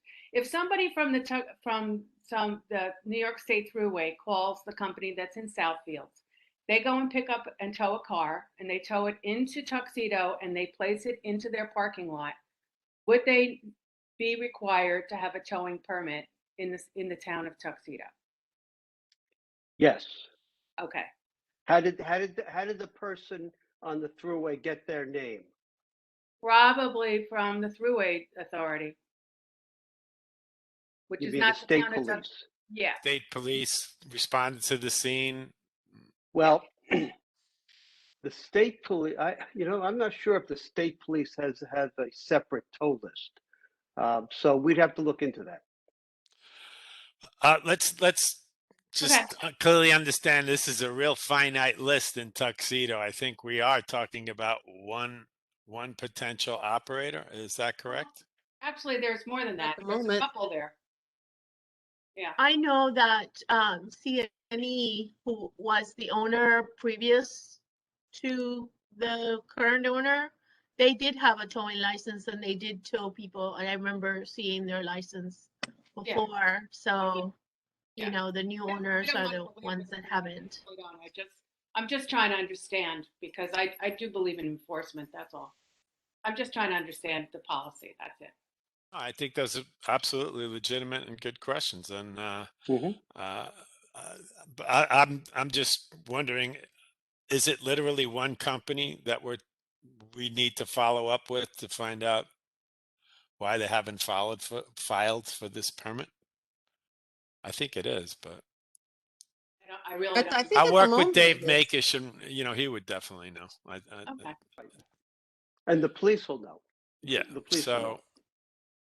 So, I'll follow up with Lieutenant Norton, and we'll share the list of the people who paid the fee, and see if he has any leads towards us communicating with any other businesses in Tuxedo. Yeah. But any further discussion by the town board? No. No. Well, thank you. So I made the motion. I think, Jay, did you second it? I forgot at this point. Yep. Okay. I'll consider the town board discussion over, and I'll just say all in favor to approve this resolution. Aye. No objections. Okay. Agenda item number 4 is passed unanimously. Other business. I had sent out a couple of quotes that would put together after looking at our tennis court at Tiki Field. This is a tennis court that's in serious need of attention. It's one of the quotes that we got had very detailed photos. I'm wondering if somebody from a town board could possibly bring that up. Maybe I could as well. I resent the email earlier.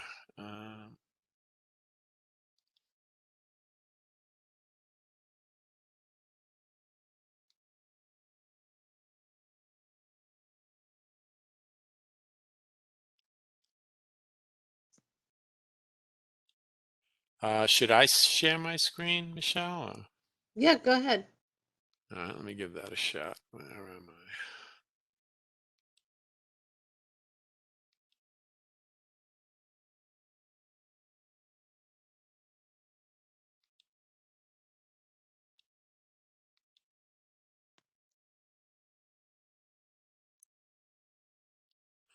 Let me find that. Sorry.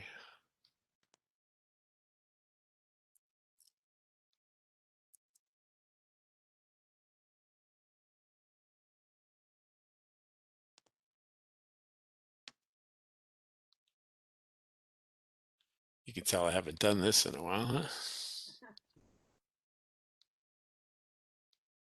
One second.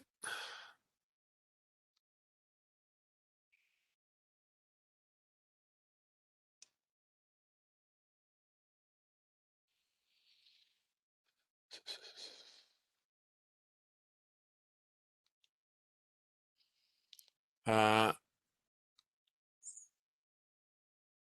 you still seeing my screen? Because I tried to cancel it. Yes, You can see my screen still? yes, Okay, thank you. How about now? no. No. Okay, good.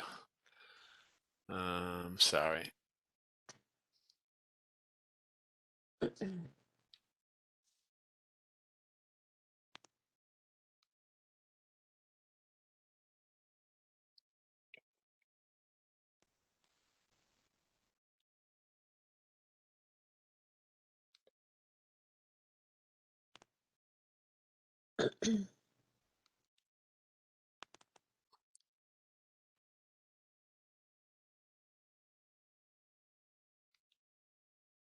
Let me try this again.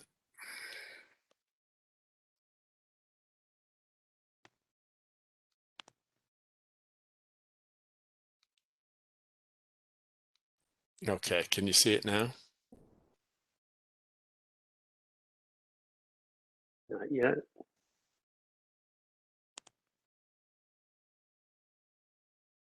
Mine says I am sharing my screen. We see the screen, but I was only able to find the quotes, not the picture. I've got them. There you go. Oh, there you go. Now we Oh, you see can it. see it now? Uh-huh. Yep. Yes. Excuse me.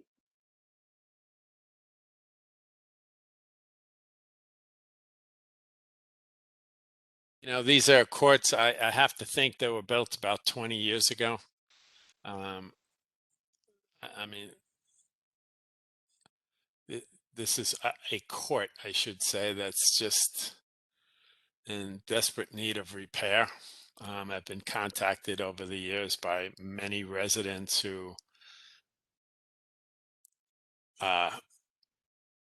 really look forward to playing tennis,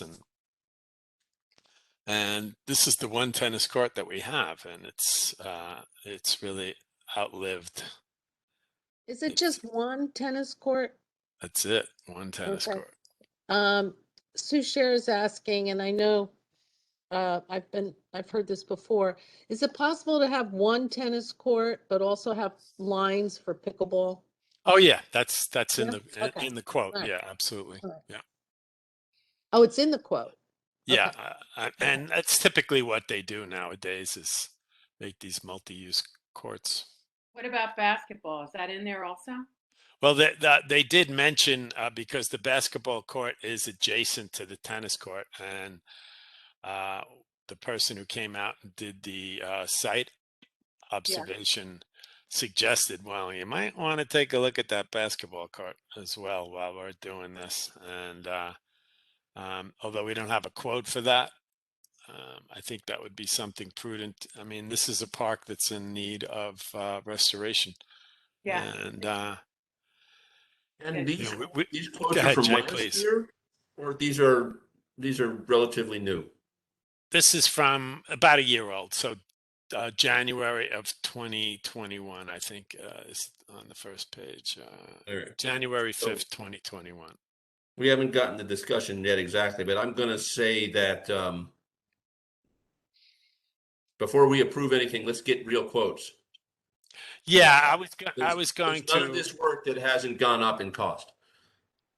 Right. I was hoping that we would set some kind of a reasonable threshold based on these quotes that both came in around $67,000 and, you know, set a threshold that might anticipate increased costs and just to get this rolling. We have if to go out that's to bid. right. But first, I wanted to make sure that if the threshold was somewhere around $80,000, would we be supportive of that? I didn't want to go ahead and go But- through a lot of Do effort. we have any idea if that's a real number?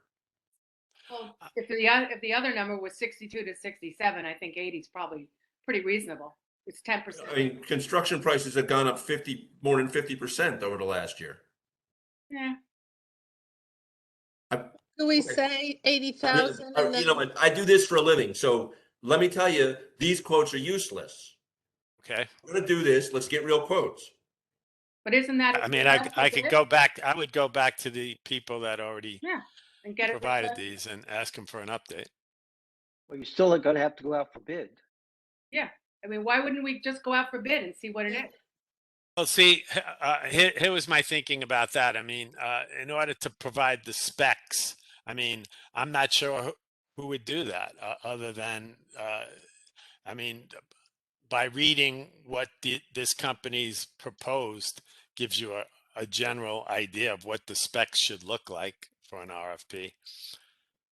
Howard, I guess I'm throwing this Yeah, towards you as I haven't seen these documents, but I suspect from those documents, if you have more than one proposal, I think I could probably create a spec sheet from the information that they've provided. And then you could look at that, and then if you approved it, you can go out to bid based upon that spec sheet. yeah, that's kind of what I was figuring we were going to do with these quotes, is at least use them to get the wording and you know, the considerations that I wouldn't have thought of. You know, they have drainage and different Sure. densities of substrate that goes below the materials, and you know, other than having this, I don't know who would have come up with this. So I would, you know, prepare a draft and I'd run it by our engineers. okay. So do we need a motion to authorize Jacobowitz and Gubitz to do that, or Howard?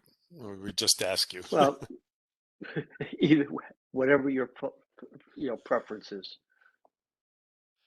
I think we If- should if- just if- make a motion to authorize Jacobowitz and Gubitz to prepare a spec sheet or a spec document for, your so review. that we can go out for an RFP to repair the tennis courts. I'll second that motion. Further discussion? We add the now the pickleball option and a basketball court. Are they included in the bid? They could be if it's the same. If the pickleball is really just a striping issue, then certainly. And I think if I'm not sure how close the basketball is to this, but we could add it as an option, Yeah. you know, as an add-on, so that it doesn't confuse the two. It's adjacent, and I would suggest if you're doing that, it really just completes the job. So Yeah. Mhm. I think you'd want to do both at the same time. Otherwise, it would look pretty awful. Okay. And yeah, as you can see, cost of pickleball lines is $500 additional. hmm Well, it's good to know the costs. I agree with Jay, but you know, a lot of this is not really ply. It looks like it's a lot more than building materials. All right, so And the question I have, I see it also includes repairs to the fence. You know, there might be a way to do that separately. I mean, these people, I'm not sure if they're fence people or if they're tennis, you know, court people, but fence people may be cheaper for fences than, you know, there may be different ways to slice this. So, right. I mean, obviously, they're experts in the full package and the kind of fences they But they did also build into their proposal, you know, we could work with the fences that you have there and just replace the parts that are bowed out, like they showed clearly in these pictures. You could see there on the right, the bulging and damaged mesh, and the fence posts having these heaving footings and stuff. So, okay, so really all we're doing here tonight is just authorizing Howard to take these 2 quotes to develop some specifications, and so that we could put it out for a competitive bid. I think any further discussion on that, or could we just take a vote? Well, Ken, I think I made the motion, you seconded, so if there's no further discussion, I'll take the vote. Please go ahead. Okay, all in favor? Aye. Aye. Any opposed? Maria, I don't see you on there, so, Oh, aye. okay, thanks. Great.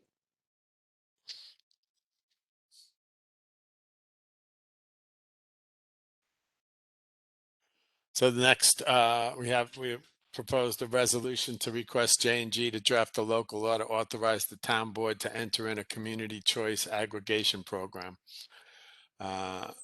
So Howard approved the wording I sent. So just to give Howard a little more work, I make a motion for our attorneys to draft a local law that would authorize the town board to enter into community choice aggregation program. Do I have a second? I'll second that. Oh. All right, have a any choice. more discussion? I mean, how I had sent around the template and Howard is familiar with that. So that'll be good. That's what he'll use as a template for us. Yep, you'll have it at your next meeting. Excellent. So this is, just to make sure I'm understanding correctly, this is the first step we need to be able to explore a program, develop it, and then decide if this is something we're actually going to pull the trigger on. Correct. That's correct. We're not committing to anything except research at this point. Correct.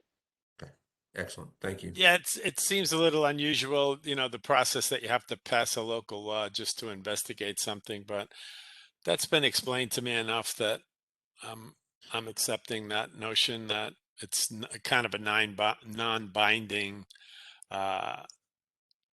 although we're passing a law, it's basically a law just to explore the possibility. Yeah, to develop to try to develop a program that meets your goals, and that everybody signs off on and says, yeah, that this is a program we should do. Gives you the authority to do that. So as an attorney, Howard, this all makes sense to you, and this is a logical next step that, again, The way it's structured, yeah, the way it's been structured by the Public Service Commission, this is the path that we have to take. And I think that's a key point. You know, the Public Service Commission has established this process, so you know, we're not being influenced by a for-profit. This is the way the state has set up this process, and we want to explore the possibility of participating. This is how we have to go about it, right? Okay, I don't have any further discussion. Anybody else? No, not me. All right, I'll take a vote. All in favor? Aye. Aye. Hey, thank you.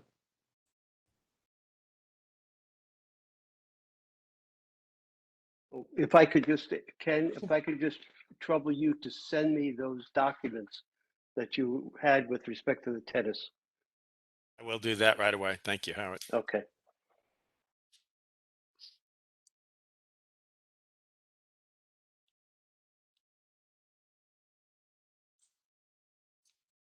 Okay, so we're up to monthly reports.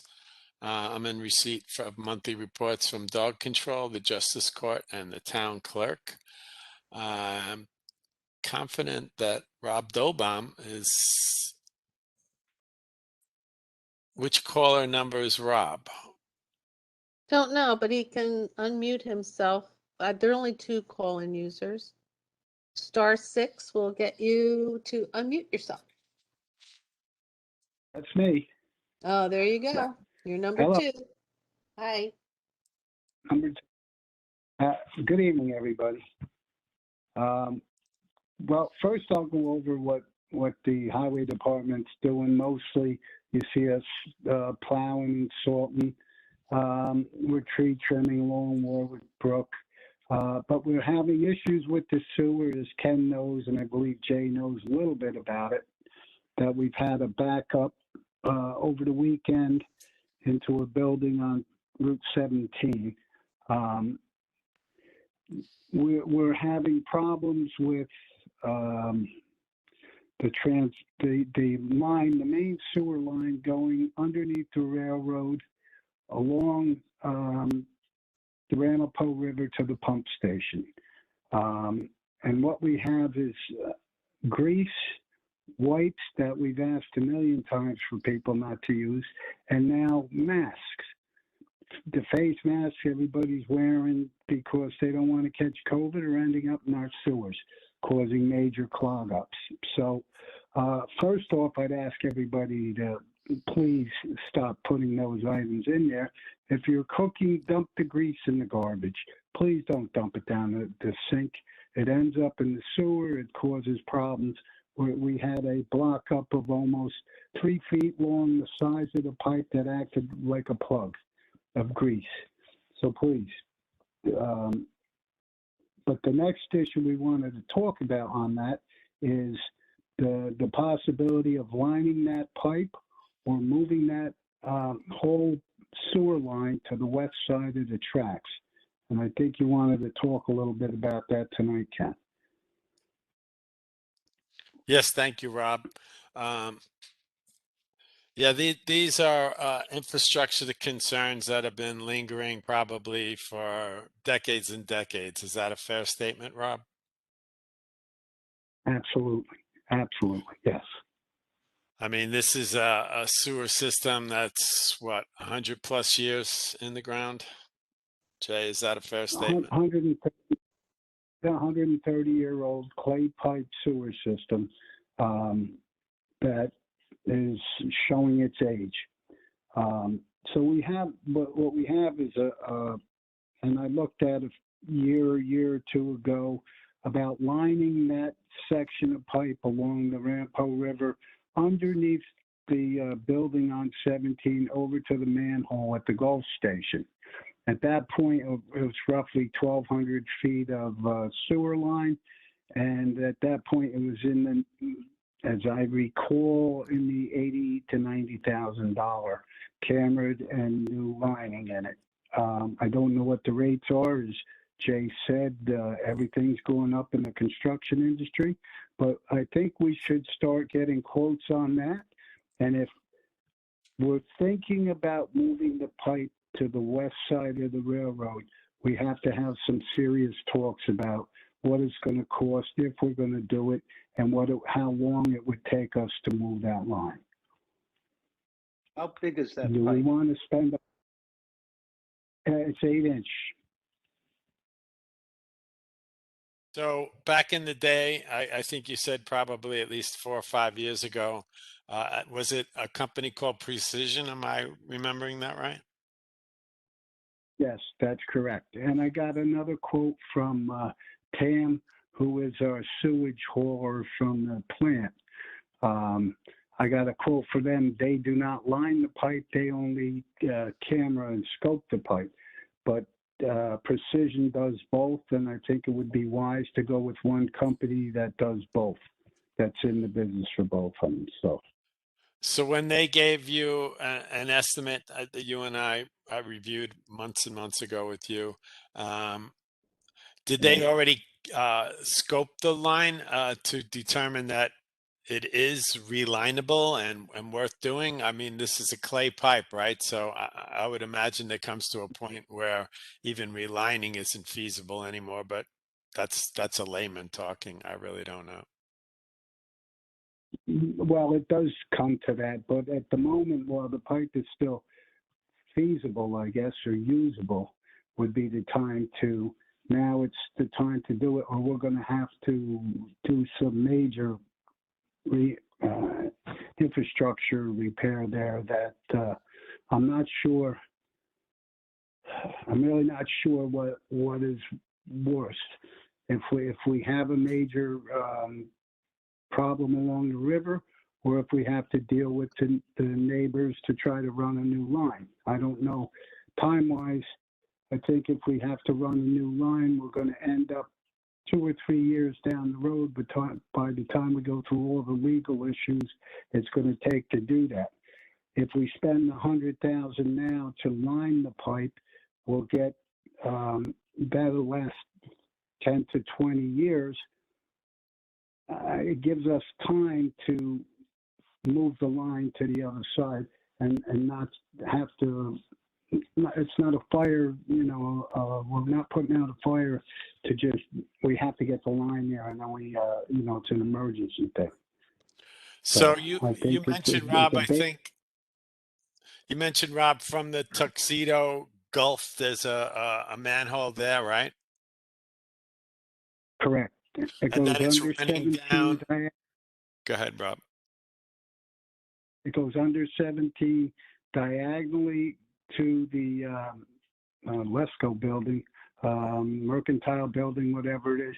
It goes under the Mercantile building, comes out on the opposite side of the building, and then goes from there to a pit that collects all the sewage from all the town under the railroad, and then down along the railroad to the pump station. This is all gravity fed. There's no pumps. There's nothing. This is so that's how it works. So So my thought would be, go ahead. I was going to Go say, ahead. so certainly from Tuxedo Gulf crossing over towards the Mercantile building, even if we went with an option to replace the line west of the train track, that run needs to be done regardless, right? Even if, no matter which option we chose. Well, that would be, you're dealing with a number of entities. First, you're dealing with landowners getting permits or going through the adverse or possession or eminent domain or whatever. Then you're dealing, and so, okay, thank you, Howard. Then you're dealing with the railroad getting approvals to go under their tracks, and that would be because we don't have a line that goes under their tracks other than that one. So you'd have to put in a pump station. There would be a forced main that goes from the main collection point along the west side of the tracks. It would pump it up and then gravity feed down to the existing pump house. And I think Sean has been working on a plan where we can possibly gravity feed all the way into the new plant, which would eliminate one leg of the sewer system from going into the pump house, and it would relieve that portion of the pump to the pump house. But he's working on that. He's been out, he's shot the grades, he's done all the surveying, and now he's putting together some kind of a plan. So I spoke with Sean earlier that- today, and he suggested that you, myself, Jay, and him, and Sean, he just wanted to go over what he's learned, so that the four of us could ruminate on that and then bring it back to the town board as to what seems to make sense, what the options that we would want to present to the town board. Jay, does that make sense to you? Yeah, I mean, I'll point out that I'm a structural engineer. I mean, I understand plumbing, but it's not my specialty, but I'd be happy to be part of that committee. Absolutely. Yeah, he was saying we don't even need to go in the field. He'd show us what the surveyor had determined, and I guess also based on guesstimates of what the relining costs would be, and as Rob was pointing out, and I guess Howard could also weigh in on this, if we were to try to go the eminent domain pathway, is that a very long and drawn out legal process? Because we're expecting the new plant to go online in the late spring, and I'm also concerned about, you know, work that might have impacts on activating that new plant as well. So my question, I guess, Howard, Well, is the eminent domain really a big obstacle that could be years? No, Not it's not. necessarily. No, not necessarily at all. What takes time in an eminent domain proceeding is fighting over dollars, not over the right to do it. So we could find our way to a conclusion of to be able to have title in order to properly do the work. We could do that within 6 months. I mean, we don't have a big war chest. I mean, this is Let's take a step backwards. First sure. of Go ahead. all, if we can avoid doing anything by eminent domain, we should. Okay. And that starts out by asking the property owners Right. So if they would consent. But let's take a step back. This is work on the pipes that feed into the sewer plant. None of this work, except for clogs that keep stuff from flowing, affect the schedule of the sewer plant at all. They are unrelated issues. Mhm. So let's Correct. That's correct. let's put a pin in this until we hear what Sean's got to say and figure out what we're going to do. Can I ask a question? Of course. So what you're saying, Jay, is that once the new sewer plant is up and running, this pipe system that currently is clogging and having all these problems is obsolete and will no longer be used. No. No. What I'm saying is this set of pipes feeds the current sewer system and will continue to feed the new sewer system. Okay. Any changes that we make to this upstream infrastructure shouldn't have any effect on the schedule of changing over from one plant to the other. However, if they are clogging and they continue to have this problem, it will affect the efficiency of the new plant, and you will continue to get clogs and you will continue to get problems, is what you're saying, right? Yes. Because Yes. this is about the pipes. This isn't about the plants. Okay, that was my question. So the pipes, Mhm. it's just a problem, whether it's the old plant or the new plant, the pipes are the problem and they have to be fixed, period. Correct. Okay, thanks. The crossover Correct. that I see to activating the new plant is, I understand there's a lot of infiltration into the existing pipes, and the sand, the stuff that gets into the pipes,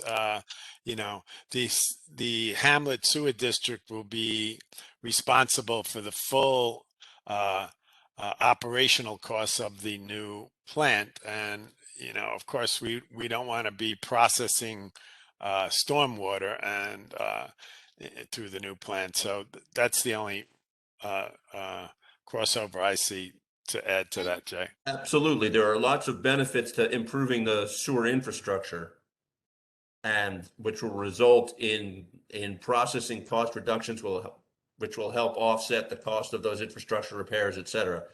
And it's all important stuff that we should be doing, but we don't need to rush to try to get this done because it's going to prevent us from putting the new plant online. Would Right. Sand and all this stuff that's getting into the system, could it make its way to the new plant and then damage the turbines or whatever's in the new plant? Oh, I wish we had turbines. That would be a paper that would get me a professorship. But but I have no, no idea, but just the the way- machinery, a the sewer plant- mechanism. the way a sewer plant works, the first couple of filtrations, if you will, are First designed one is to take grit. out large floatables like masks and things like that, and to settle any grit and sand out of it. So to keep that stuff out of the flow. I Because see. that's expected even if it's running properly. But somebody's got to kind of clean the grit filter, and if it's not operating properly, That's why the sewer plant operator makes the salary that he does. yeah. Can I ask a question? The pipe that was a problem in the beginning of the winter when we had the storm, is that part of being, this fix up, or is this a different one? Because that one This did is seem to. this is part of it. This is what we're pondering, whether that line, as I understand it, could be abandoned and be relocated just west of the train track, as opposed to its current position that literally is in at least one spot at the water's edge that became undermined, that we had to do the emergency supporting of. So Jay could probably correct me if I'm wrong, but I think the intention is to, if we were to relocate, or that pipe needs to be relined. And that's what we're going to meet with Sean to try to decide, what those options are, and try to take action. And again, we're trying to figure out options that work within the fund balance that we currently have for the Hamlet Sewer District. It's a very finite pot of money, and we need to spend it as wisely as possible. If you keep the location of the pipe, then it works by gravity. But if you move it, you'll need a pump station. Did I understand that correct? Yes, you did. Okay, thanks. Yeah, yes, you did, Michelle. Yes. Okay, thanks, Rob. There might be grant money available for sewer. What about ARPA money? Yeah, we can use that. Yeah. Yep. All right. So really, I guess the next step is that Sean, Jay, Rob, and myself I'll be setting a meeting. I'll check with you, Jay, to see what day and time might work for you. It'll be a WebEx thing. And Okay. Next week about 3. Okay. One other thing I'd like to point You know out. what? I'm sorry? Go ahead. I was just going to say, it might be beneficial if we have an on-site meeting so that everybody understands exactly what's happening. I'm fine with that. And I think a picture's worth 1,000 words, and you'll get the gist of the whole plumbing issue. If that's okay with you, Jay. Absolutely. I mean, I think I got a place where I can stay in town if it runs late. But one other thing I'd like to point out, a lot of this problem is grease. Large sources of grease are our restaurants. I know of at least one restaurant building where there is no grease interceptor, or if there is one, nobody can find it. That's a violation of the plumbing code for a number of things, but maybe one of the things Dave Makish can be checking for when he's doing his fire inspections is make sure that everybody has a grease interceptor who's got a commercial kitchen. Absolutely, and any new restaurants or food, whatever you want, eateries, any new eateries it should be in the code somewhere that there's a grease collection system, so it's not deposited in the sewer system. Right, and might even be sure. It's in the current plumbing code. One of the things that I'm working on with Sean is to get a sewer law onto our books. It's one of our consent decree items with the DEC, and we'll make sure that this is incorporated. But that's going to take a little while, but we're working on it. Yeah. Okay.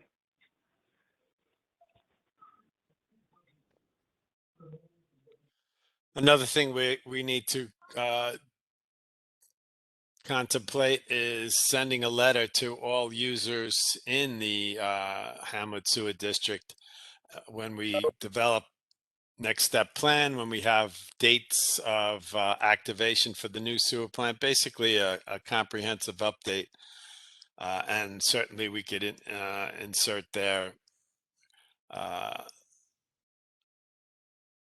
explaining that, you know, what's clogging these pipes, and please cease and desist from throwing baby wipes and everything else down the Yes. Remind all of your friends and your children, there are only 3 things that should go into your toilet, and only one of them you can buy at the store.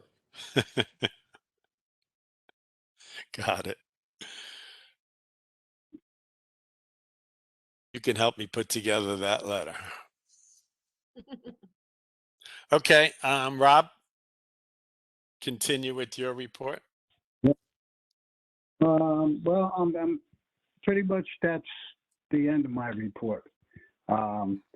Everything, we're basically in winter mode, and we're doing tree work on Warwick Brook Road. That's what we're doing at this time. Maintaining the vehicles, doing the vehicle repairs. A lot of strain is put on them during the plowing season, so we're keeping up with the maintenance.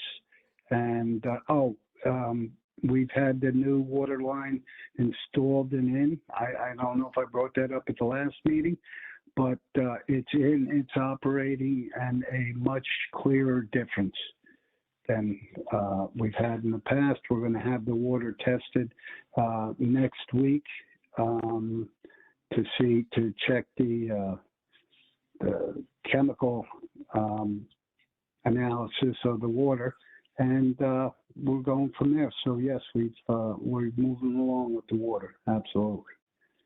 And that's it. That's what I got. Great, thank you, Rob. Okay, we're going to move to supervisor's update and then town board members update. Let me just bring up my. Ken, Yes, I see that Frank Peverly is on the call, maybe as chair of the zoning, perhaps he has something he'd like to report. please. Frank Frank is, Peverly, anything to report?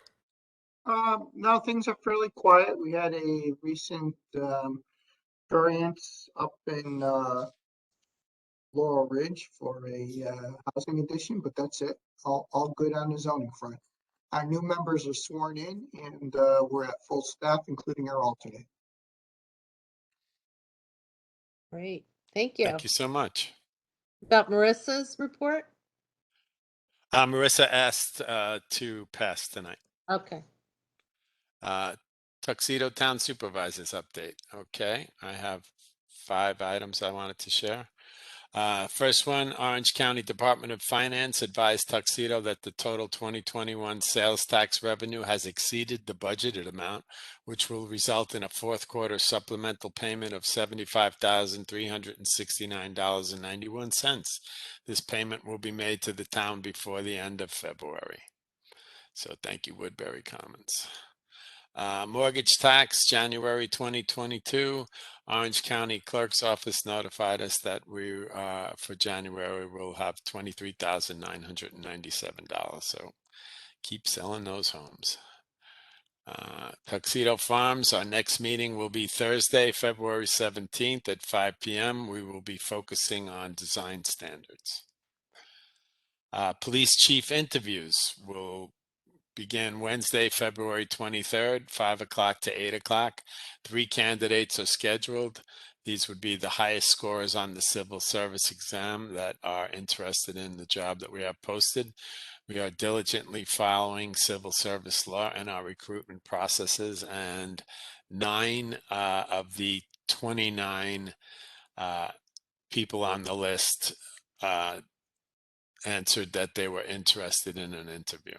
So the rule of 3 in civil service law, you start with the 3 highest and work from there. And last, there have been important voting district boundary line changes that affect Tuxedo.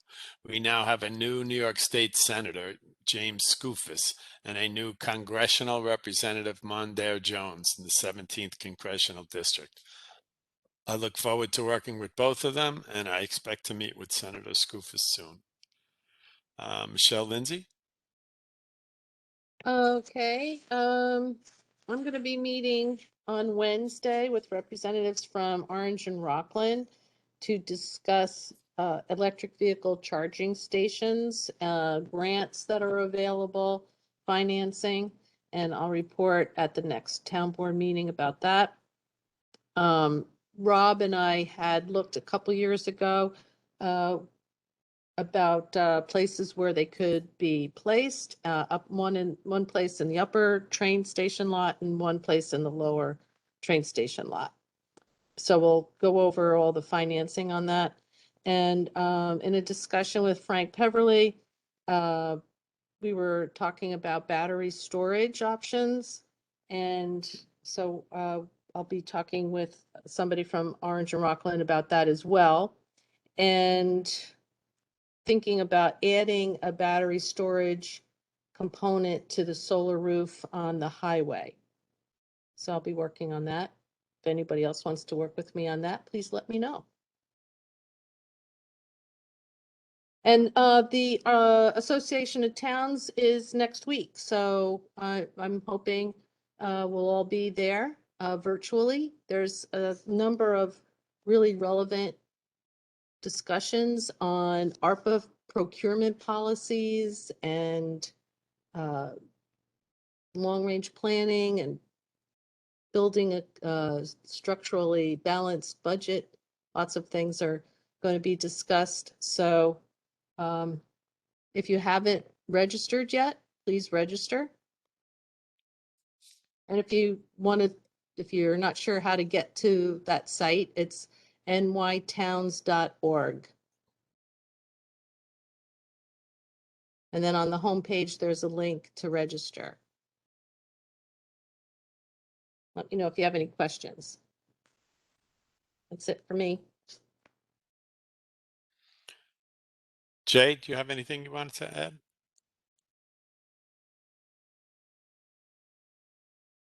Yes, sorry. Very good.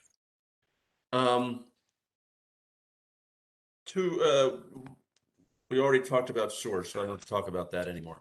Some months ago, I talked about the Tuxedo Bag Project. A couple of kids in the park have been put a program together to collect reusable and other shopping bags to give to the Sloatsburg Food Pantry.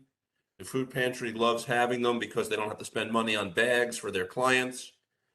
And the organizers had a goal of 1,000 bags by February, and they just they're catching up. It's February, and they're almost at 1,200. So they have met their goal, and they're very excited. Unfortunately, the need for bags at the food pantry hasn't gone away. So the program is going to stay in action. They're not packing up shop. So if you have bags and don't need them anymore, and everybody's got a bag of bags in their closet, so drop them off and start a new one. You can drop them off at Tuxedo Town Hall, Tuxedo Village Hall. Train right station. now, also the train station, Sloatsburg Village Hall. We should put one in the Woodlands in our, what is it called? Our center there. We would Okay. put them there. So It's, I'll reach sure. out to you and I'll get the Reach out to me and we'll get it set up. Absolutely. Okay, good. And that's what I got. Do they do it in the library as well? I'm not sure. Maybe. Okay. We can do both the library and the Woodlands, Jay. Yeah, we can do, I mean, They're not there. whatever. I mean, and if, all you need is a box to put the bags in. And telling people. Give me a call and I'll come collect them. Okay. And yes, there is a box in the library also. And it's full, says Susan. So we will get, I will send one of my minions down there. Oh, wait, I'm the minion to go get them. Okay. Deirdre, anything you wanted to add? Well, I have a couple of things. I circulated a couple of little discussion papers. I think most of you know before I joined the board, I was on a couple of different committees, one of which has come to basically fruition, and that is the issue of the speed limit on Long Meadow Road. And I begin this with, I got into a caravan on Saturday of over 20 BMWs and Porsches who got off the thruway, stopped at the light on Sterling Mine Road, waited for everybody to join, and then raced literally up Long Meadow Road. So the good weather is coming and the speeders are coming. So I really would hope that we could deal with this. There is a committee and they have reached out to several of our neighbors, that being the Jehovah's Witnesses, that being the Tourist Center at Sterling Forest, and as well as, who else? The Homeowners Association of Woodlands, all of which support having the speed limit lowered. So the request is to have, and they reached out to the county, and the county needs a resolution by the town of Tuxedo to lower the speed limit on the Tuxedo portion of Long Meadow Road. So I am asking at this point, can we move forward to ask for a resolution from the board to lower the speed, to go to the county to have the speed limit reduced on Long Meadow Road from the entrance to hopefully just past the Jehovah's entrance. But that will be determined by the county, the Orange County engineers. So. And then again, Deirdre, when it gets by the highway department and then goes, I mean, there's like two sections along Meadow, I believe Rob would know, that are in Tuxedo at the. Well, they're going to also go to the town of Warwick and ask the town of Warwick to support the lowering of the speed limit. And it really is up to Orange County to determine where the speed limit breaks would be. So, yes, the answer is yes, to review the entire, they want to have the entire road reviewed and the speed limit reduced where there's a lot of traffic. And specifically, there's a lot of traffic between here, which is the beginning of Long Meadow Road, to past the Jehovah's entrance. Yeah, but would the resolution or the letter to the county include both sections of Long Meadow that are in Tuxedo? Yes. Down by you and then up by And the also highway. down by the other Jehovah area where there's a lot of pedestrians who walk and run along that part of the road as well. Okay. Ultimately, they're trying to get. How formal a resolution do we need? All you need to do is a resolution to request Orange County to review and reduce the speed limit on Long Meadow Road. So moved. Thank you. Can I have a second? Second. But you're muted, Howard. Howard has to. The important person is muted. Sorry. Do you have a target speed that you want it reduced to? 35 to 40 miles an hour. Okay, that should be in the resolution. Okay. I think that's reasonable up to the Jehovah's headquarters entrance. Past that, I'm not sure it would be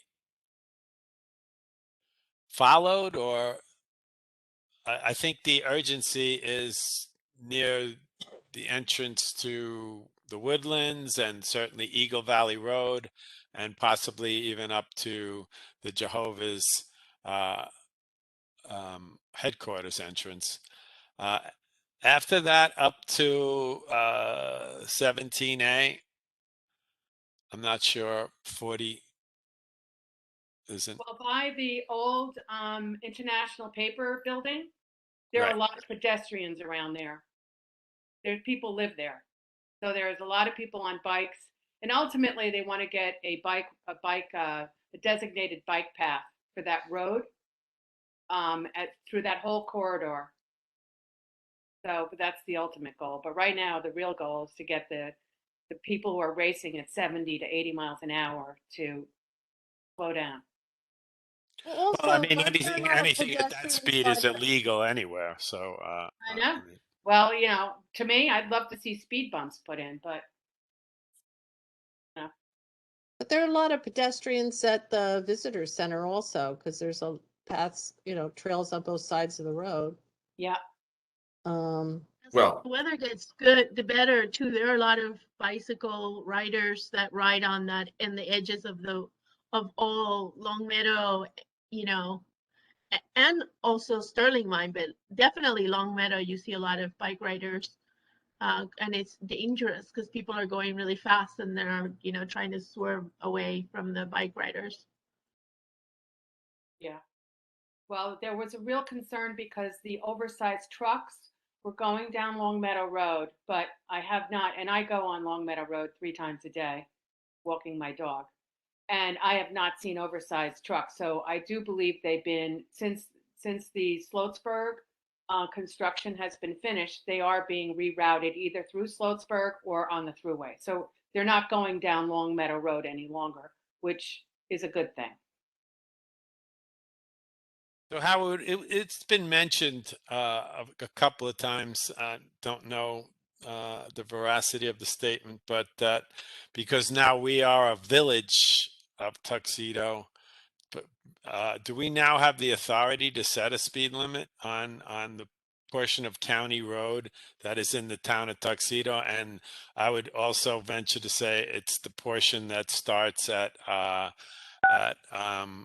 Sterling Mine Road and goes up in a northerly direction to the town limit, which is probably just before the Jehovah's entrance. So do we have authority to do that without consulting the county, or what's the deal with that? Yes, you do. Oh, I So, would suggest that we start by talking to the county. yeah. And then if we don't get any love, we can step it up. Yeah. We might not want to piss them off. no, not looking to piss anybody Yeah, off. I agree. If you could, particularly since this is also involves Warwick, so it's better if everybody can work together on a scheme that makes the most sense for the different parts of the road. What I'm hearing from the conversations you're having about this is that there are certain sections of the road where a higher speed limit may be appropriate, whereas other sections should be substantially less, and maybe another section in the middle. And I think having a comprehensive look at the entire stretch makes sense before you opt to a piecemeal approach. I mean, you see on 17 coming northbound from Sloatsburg, it goes from 35 to 45, then back down to 35 in the town of Tuxedo. And then as soon as you pass the East Village and the entrance to Tuxedo Park, it goes up to 55, and then just continues up that way. I know that's a state road. But I don't think the situation is all that much different when you're turning off Sterling Mine Road, which has a 40-mile-an-hour speed limit. And then, as Deirdre has pointed out, as soon as you make the turn, you see a sign that says 55, so I'd be thinking 35 or 40 when you make the turn. And I kind of like the 35 notion. But so we're trying to connect with the county, and Deirdre, you said that some committee has already communicated with the county. If you have a contact that has then advised you to have the town board respond, it would be good for us to know who that contact is, so that and we could certainly also include Barry Cheney, our county legislator, in knowing about this, that we're seeking this. So, I will get the information. I'll send it to the board and to Howard so we can move forward with making our request to Orange County. That sounds fine. So Need to vote on the resolution? We Now we do. need a draft, I think. Okay. And Deirdre, you seem to already have a draft kind of. This is just really almost a letter of introduction of what we're hoping the county's going to consider, right? I mean, we could put it in the form of a quote unquote resolution, I guess, Howard. well, they We won't. have made a Well- resolution, and the resolution is that we write a letter to the county requesting a speed limit change, which has been seconded and discussed, so we need to vote on it. That was my question, yes. They won't do anything without a resolution from the board. We got that information from the county and from the county engineer. So without a resolution from the town of Tuxedo that we are formally requesting them to review the speed limit on Long Meadow Road, they will do nothing. And I think, Howard, did you say we should put our suggested target? I think, on there? I think the more information you put into the mix, the more likely you'll get back something that, you know, at least they'll know what you're thinking, what your goal is. If you're thinking just to reduce it, and they're thinking, well, if we reduce it by 5 miles an hour, that's going to meet the need. You Right. want to let them know that that's not really what you're thinking. If you're thinking that it should be 45 or 35, I think you should at least give them some inkling that that's the scope of the changes that you're hoping will be forthcoming. But you could do that in a letter. I mean, why not do the resolution that you have before you, and then in the cover letter, indicate, you know, we've looked at this, we've given it some thought. We think these sections of the road should be in the neighborhood of 30 miles an hour, and this other section perhaps in the neighborhood of 45. You know, give them some guidance so they know what we're thinking. So are you going to run with this, Deirdre, and work with Howard to craft that? Yeah, absolutely. I'll work with Deidre on it. Yeah, sure. Absolutely. Absolutely. They put out a resolution that I think we're waiting for a vote. I'm pretty sure it's going to be unanimous. Yep.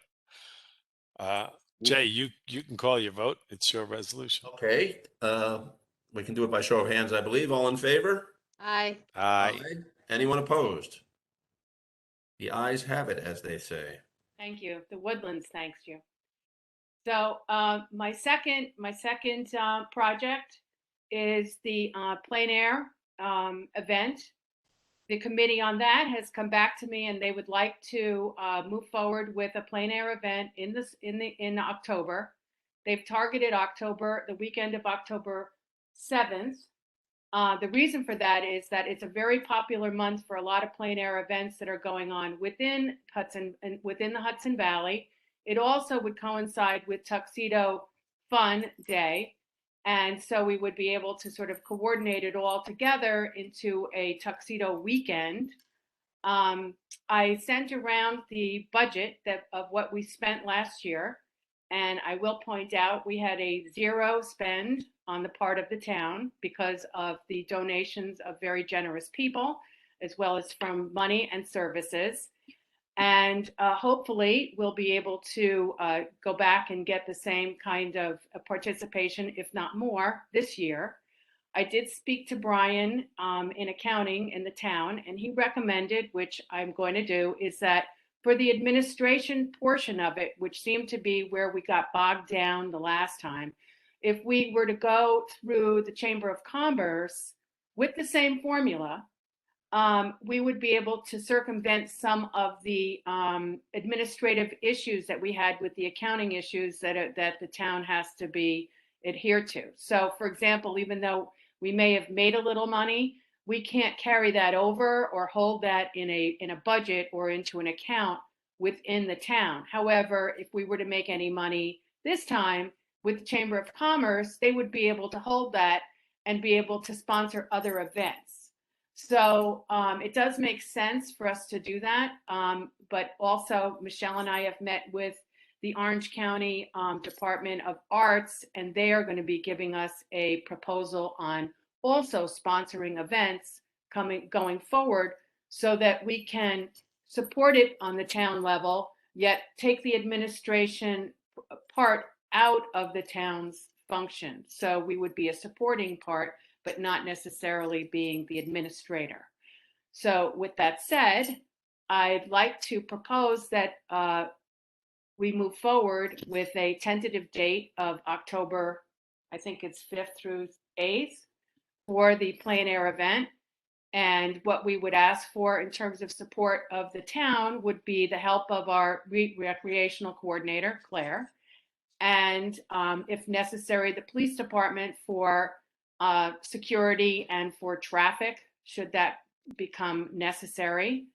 And hopefully it'll be zero budget, but our contingency plan would be able to use the tourism budget up to $3,000.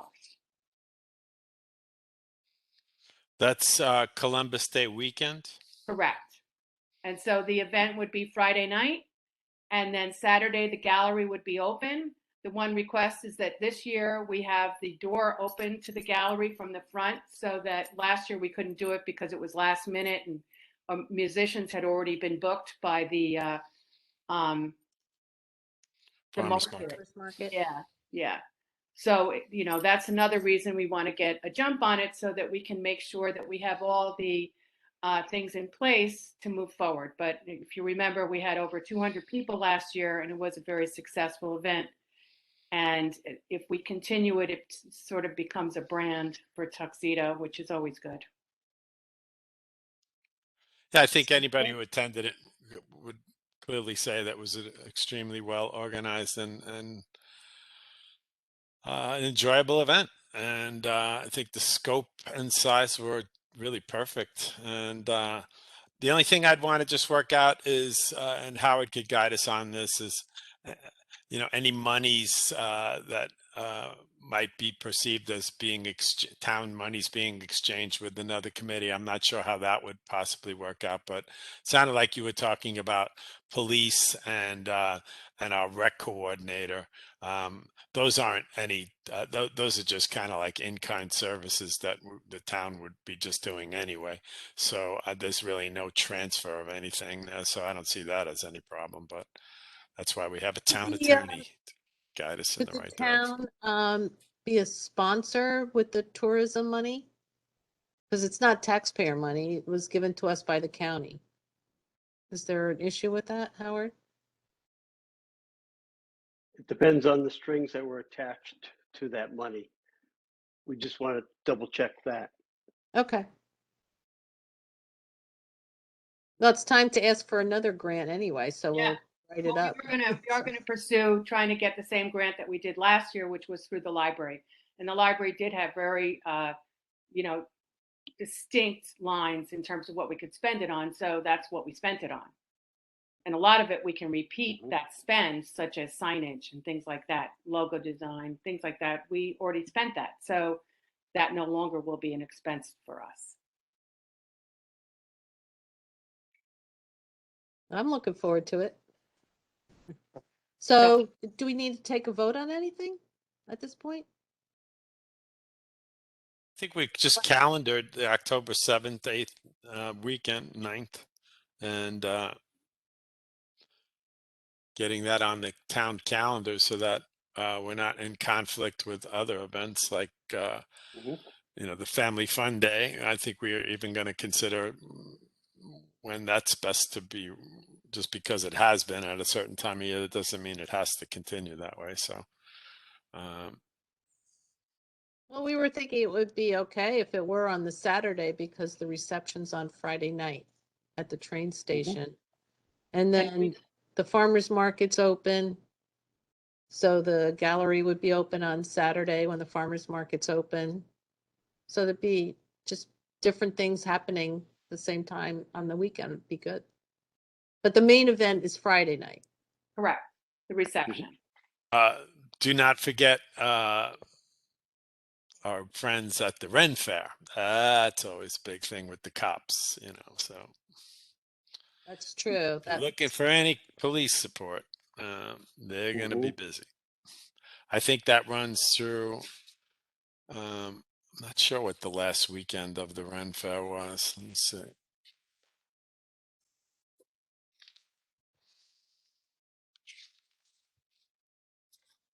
They usually don't go into the second weekend. This is the second weekend of October. Right. So the last day in 2021 was October 3rd. So looks like you might have picked a good weekend. The Ren Fair is over. That's a big thing to be out of the way.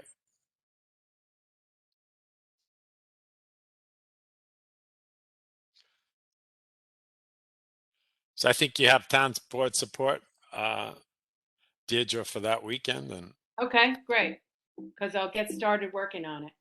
And we'll put a budget together and a plan together, and we can start getting the word out so we can get some new artists. And I actually heard that Brian's wife, she commissioned one of the artists at the plein air to do a painting of a scene in Tuxedo that meant a lot to her. Oh, So that's a really nice little story. So nice. I just checked the Ren Fair website. That weekend, the 9th, is their last day. Oh. As of current information. but our event would be that night, the night of the 8th, which is like from 7 to 9. Is the Ren Fair, is that taking a lot of police activity at that time? I don't know. I mean, it's just a point of information. I don't think it's necessarily a conflict. Okay. Yeah, they're just Saturdays, and Sundays, so. Yeah. Okay. And the you know, problem with their last weekend, and this is what I got to work with Howard on, last year they were selling tickets without identified dates. And what ends up happening on the last weekend is if you bought a ticket online and you want to use it up, everybody ends up showing up on the last weekend. And that's so Howard, I'm not talking that we need to talk about this in this conversation, but Okay. I really need the town board needs better guidelines as to, how is the county stepping in on this? How do we help regulate this, better? The notion of them just selling as many tickets as possible.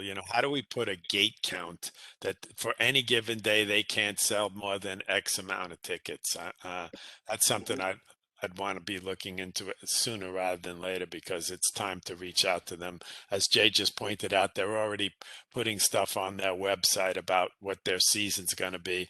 And it sounds like to me they've extended their season again. So, don't they need permission from us to extend their season? Or don't they have Well, to come to the board or something? they come to the board for the use of police services to be available, and that's usually done on an annual basis. So I expect they'll be coming in for that. But if we have some specific concerns based upon last year's activities, I think we should take the initiative and reach out to them and tell them that there are certain issues that we want addressed this year, so that there's no surprise at the last minute and things run smoothly for them and for us. I'll take that up with you, Howard. I don't think we need to do this right now because I know what the issues are, and certainly I'll articulate them. And and I have all the contacts with the Ren Fair Entertainment Group. So their website is saying that their tickets are for specific dates only this year. Okay, well then they heard me loud and clear on that one. They heard some stuff we were saying. Yep. Okay, good. That's a big improvement. Okay, are you done, Deirdre? Final is are still working on the billboard. We've reached out. The photography we actually have on hand really doesn't lend itself. So we've reached out to the Society of Photographers for Hudson Valley and trying to see if we can get photography from there. But we're getting pricing for photography and hope to work with Maria on her project for the filming industry. So we can do a digital catalog also for Tuxedo for the Orange County Tourism Board. So that's just a general update on that. Thank you. Maria? So I just two quick things. So one of them, I wanted to thank Claire and and all the families that showed up, and the Cub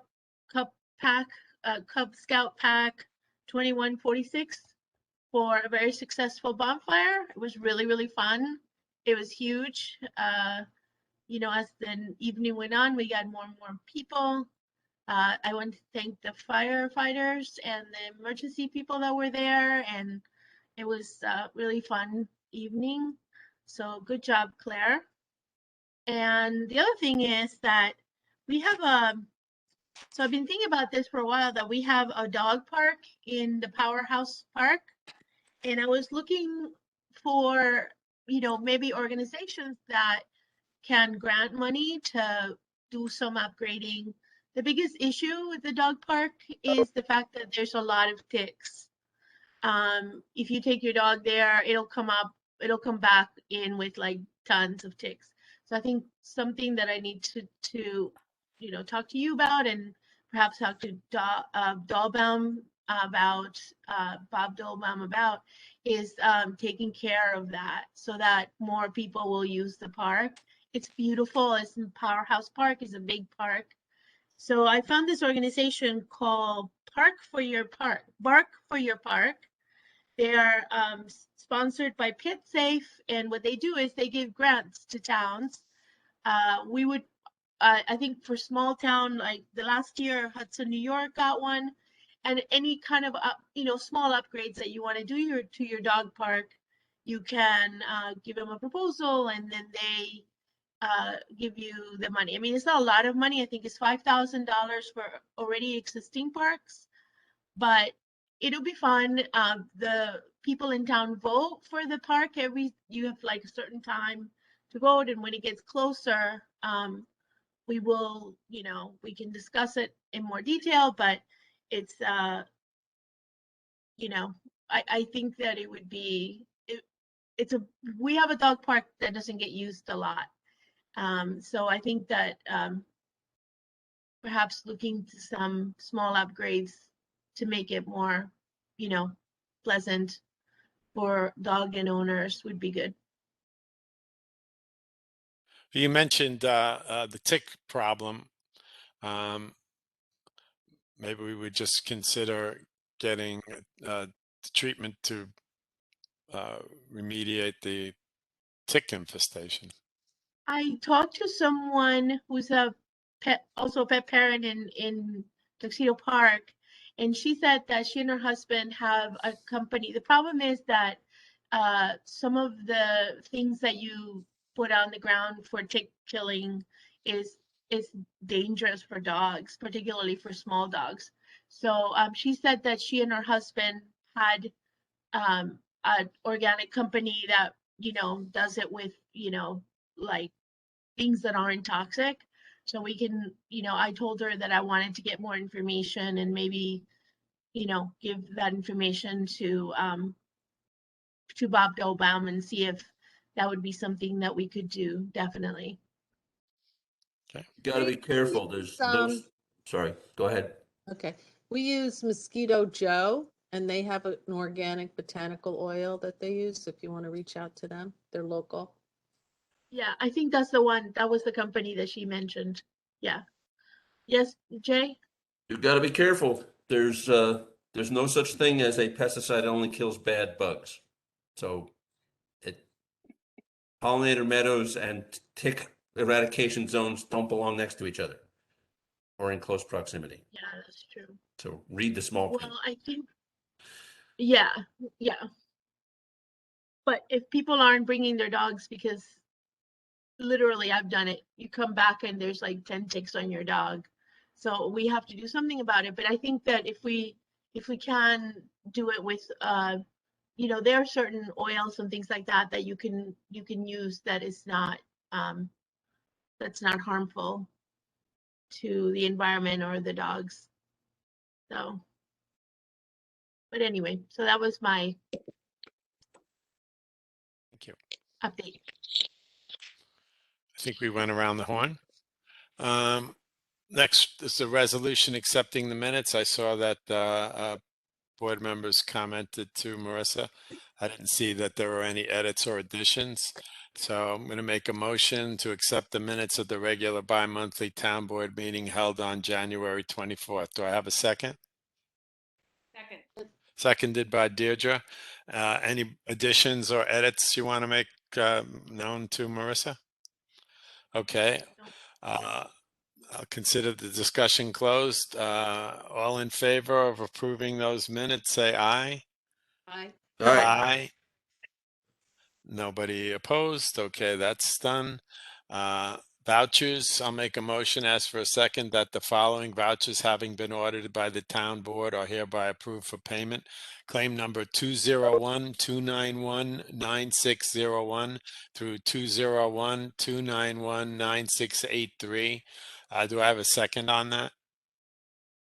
I'll Second. second that. I'll say Maria May, second. Any discussion on those items? I just have one for everybody following at home. The trust and agency, the $1.4 million payout this month is the pass through to the library and the fire department. We didn't Absolutely. spend that. That's right. I took note of that myself and did check with Brian and made sure that I was correct in that assumption. That's right. Library and fire pass through. Any further comment? Okay. All in favor of approving the vouchers, say aye. Aye. Aye. Any opposed? No. Okay. Public comments? Michelle, I don't know if anybody's putting public comments, any questions into the chat, or somebody wants to unmute themselves and make a public comment. I guess this is your chance.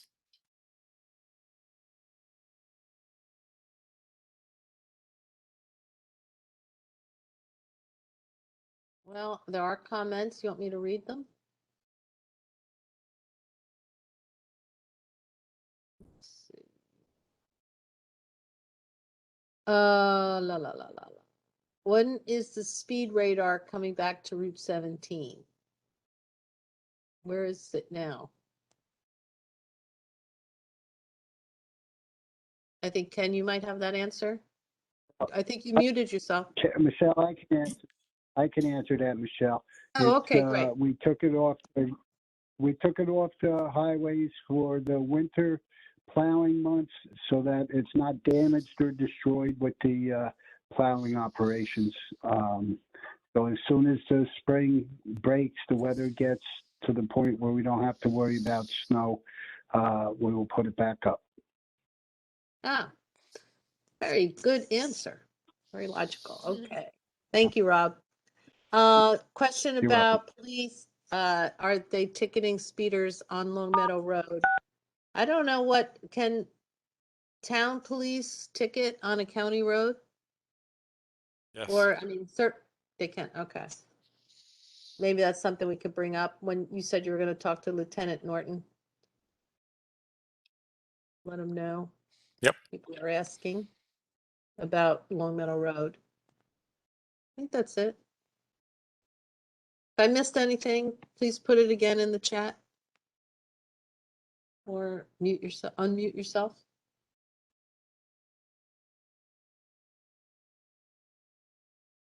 Ken, it's Mary Gretzer.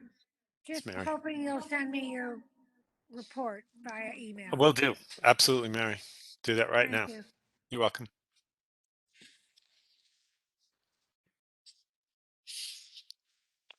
Okay, so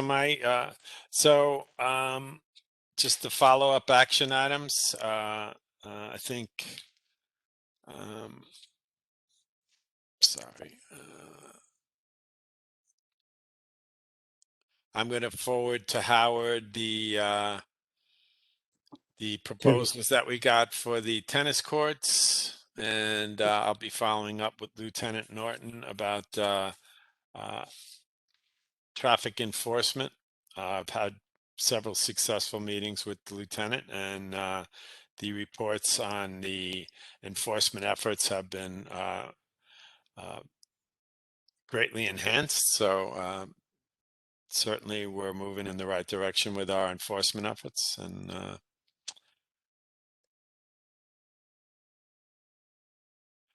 it's helpful if town board members communicate what they're working on. Marissa has been gathering those items and just kind of helping us move forward our action items. So I'd like to try to end these meetings with our action items that we're contemplating between now and our next meeting. I'll just reiterate, we have a special meeting on Thursday, reviewing the design standards with our partners at Related and Lennar. And also there's a cannabis conversation for municipal officials on the 16th that I'll be reporting back on. And also I'll be reporting back on the interviews of the police chief on the 23rd. That's it for me. You want us all to?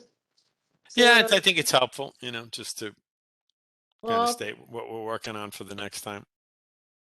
I'm working on the meeting with ONR about EV charging stations, and separately in another group about battery storage, and moving this RFP process for this forward for the solar roof on the highway. Great. Also, I forgot one thing to ask Richard Tortora when he was on. He was going to check to see if we could use ARPA funds for the increase, to cover the increase in the cost of the town hall roof. So I will follow up on that.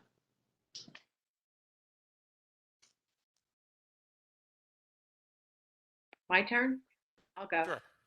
So I'm going to work with Howard on drafting a letter to the county about the speed limit on Long Meadow Road.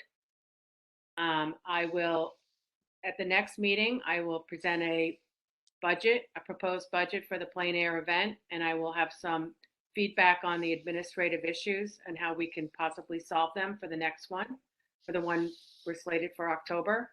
And I hope to have a presentation on the billboard at the next meeting. That's it for me for now.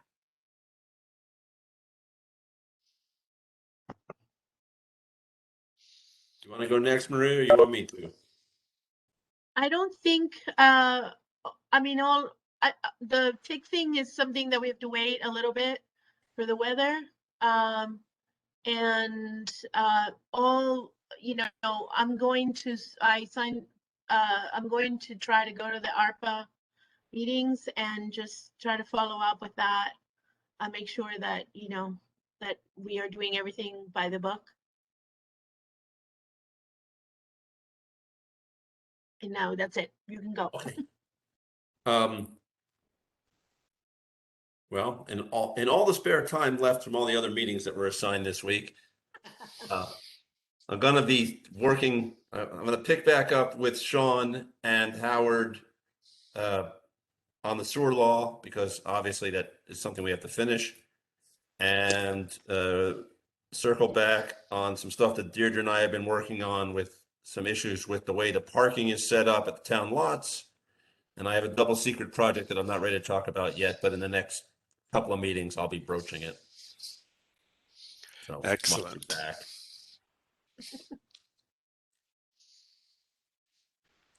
Okay, I think we're ready for the all important adjournment. I'd like to make a motion to adjourn this meeting at 9:50 p.m. Do I have a second? Second. Second. Wow. Fighting for seconds on the adjournment. All right, I'll let Marissa decide who seconded it. All in favor? Aye. Aye. Aye. No, nobody opposed. Thank you, everybody. Have a good night. Thank you. See Good you in night. Town Hall. Good night. Good night.